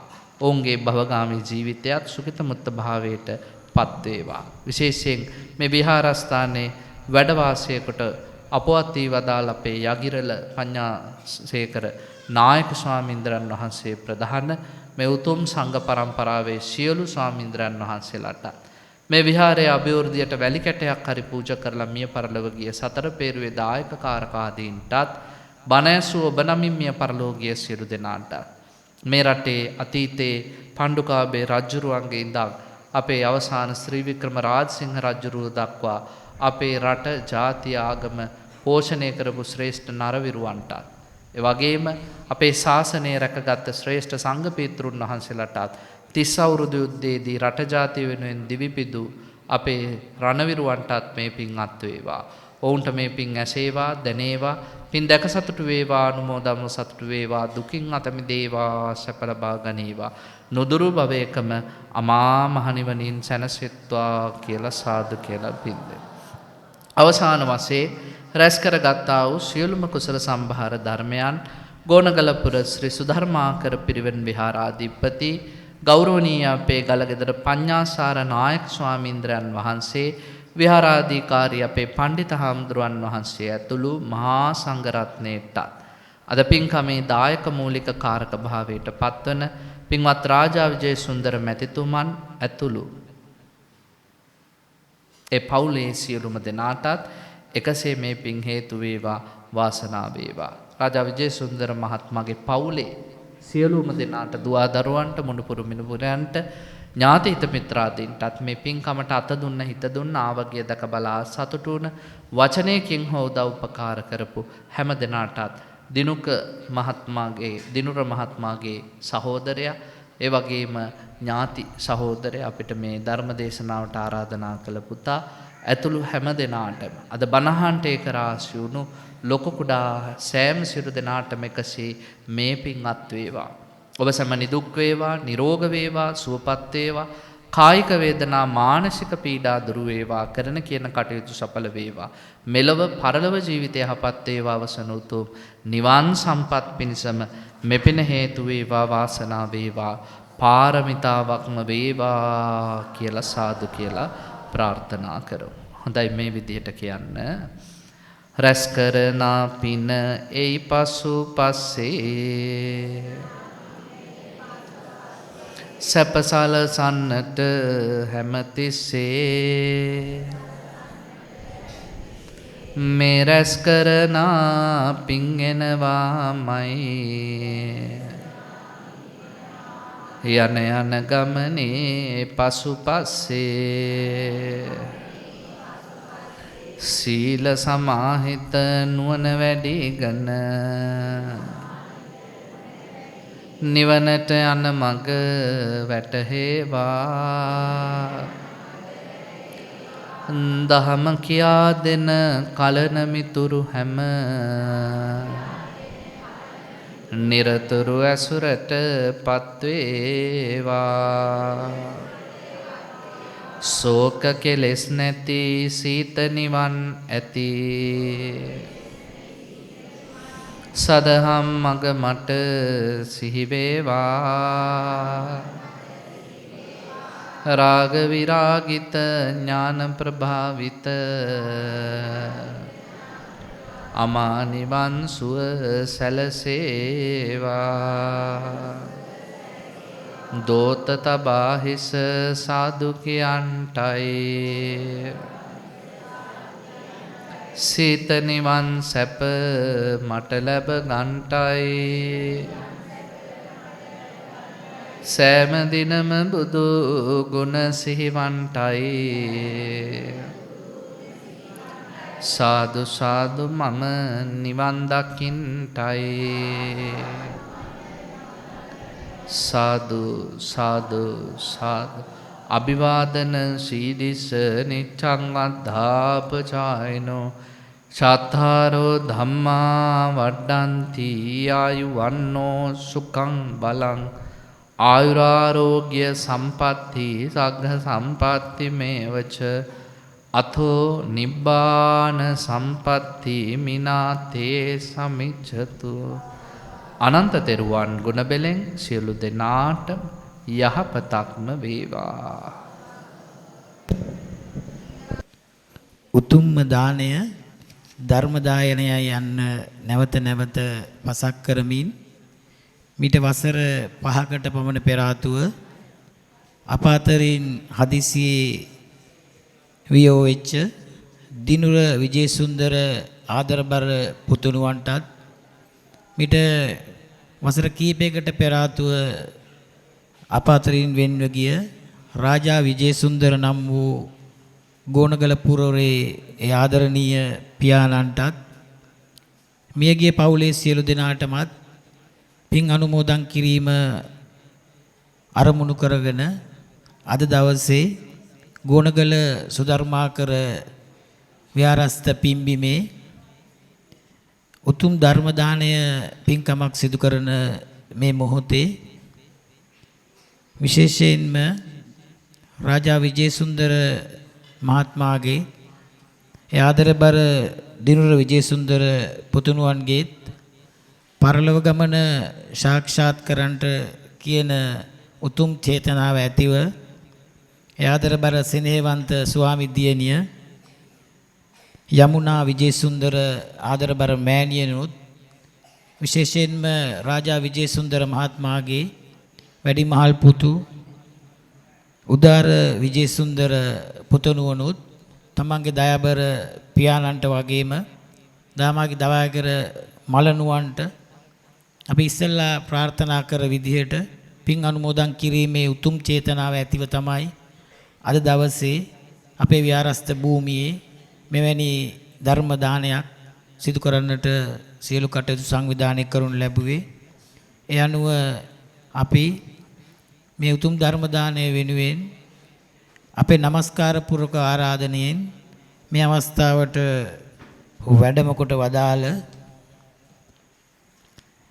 කොළඹ අශෝක විද්‍යාලයේ ධර්මාචාර්ය වත්තල වැලිකඩ මුල්ල අභයාරාම විහාරාධිපති රාජකීය පඬිත අතිපූජ්‍ය කැලණියේ ශාසන වංශ නාහිපාණන් වහන්සේට පිරිකර පූජා කිරීමේ අවස්ථාවට අපි ආරාධනා කරනු ලබනවා. රාජා විජේසුන්දර මහත්මයාගේ දයාබර ස්වාමි දියණිය යමුනා විජේසුන්දර මෑණියන්ටත් ඒ වගේම රාජා විජේසුන්දර මහත්මයාගේ දයාබර වැඩිමහල් පුතුණුවන් උදාර විජේසුන්දර මහත්මයාටත් අපේ নমස්කාර පූර්වක ආරාධනෙන් මේ අවස්ථාවට වැඩම කොට වදාළ ඒ වගේම උතුම් ධර්ම දාණය අද දවසේ ගෝණගල පුරවරයට පමණක් නෙවෙයි සමස්ත ලෝකවාසී බොහෝ දෙනෙකුට හිතසුව පිණිස උන්වහන්සේගේ දේශනාව තුළින් අපි දැක්ක යුතුම් කාර්යයන් සිහිපත් කරමින් අපි ආරාධනා කරනු ලබනවා නායක මාහිම්පරන් වහන්සේට පිරිකර පූජා කිරීම සඳහා මේ අවස්ථාවට සම්බන්ධ වෙන්න කියලා. ඔවුන් බලාපොරොත්තු වෙන සියලු කාර්යයන් එහෙම නැත්නම් ප්‍රාර්ථනා කරපු සියලු ප්‍රාර්ථනාවන් ඒ අයුරින්ම සෙනෙහවන්ත දයාබර සහෝදරයාගේ පරලෝක ගමන සාක්ෂාත් වේවා කියලා ප්‍රාර්ථනා කරමින් පිරිකර පූජා කරනු ලැබුවා. අද රාජා විජේසුන්දර මැතිතුමන් අපි අතර නොහිටියා වුණත් ඒ දයාබර පියාණන්ගේ ගුණ කදම්බයත් මේ වෙලාවේ සිහිපත් කරමින් අපි කවුරුත් නොසිතූ වෙලාවක අප අතරින් වියෝවිච්ච ආදරබර පුතණුවන්ටත් මේ වෙලාවේ බෞද්ධ විදියට අපි සියලු දෙනාම ප්‍රාර්ථනා කරන අජරාමර නිර්වාණ සම්පත්තිය අත්වේවායි කියන ප්‍රාර්ථනාව සිත්ති දරාගෙන අද මේ උතුම් දානමය පින්කම ධර්ම දානමය පින්කම මින් අවසන් කරනවා. ඔබ සියලු දෙනාටමත් තෙරුවන් සරණ ප්‍රාර්ථනා කරනවා.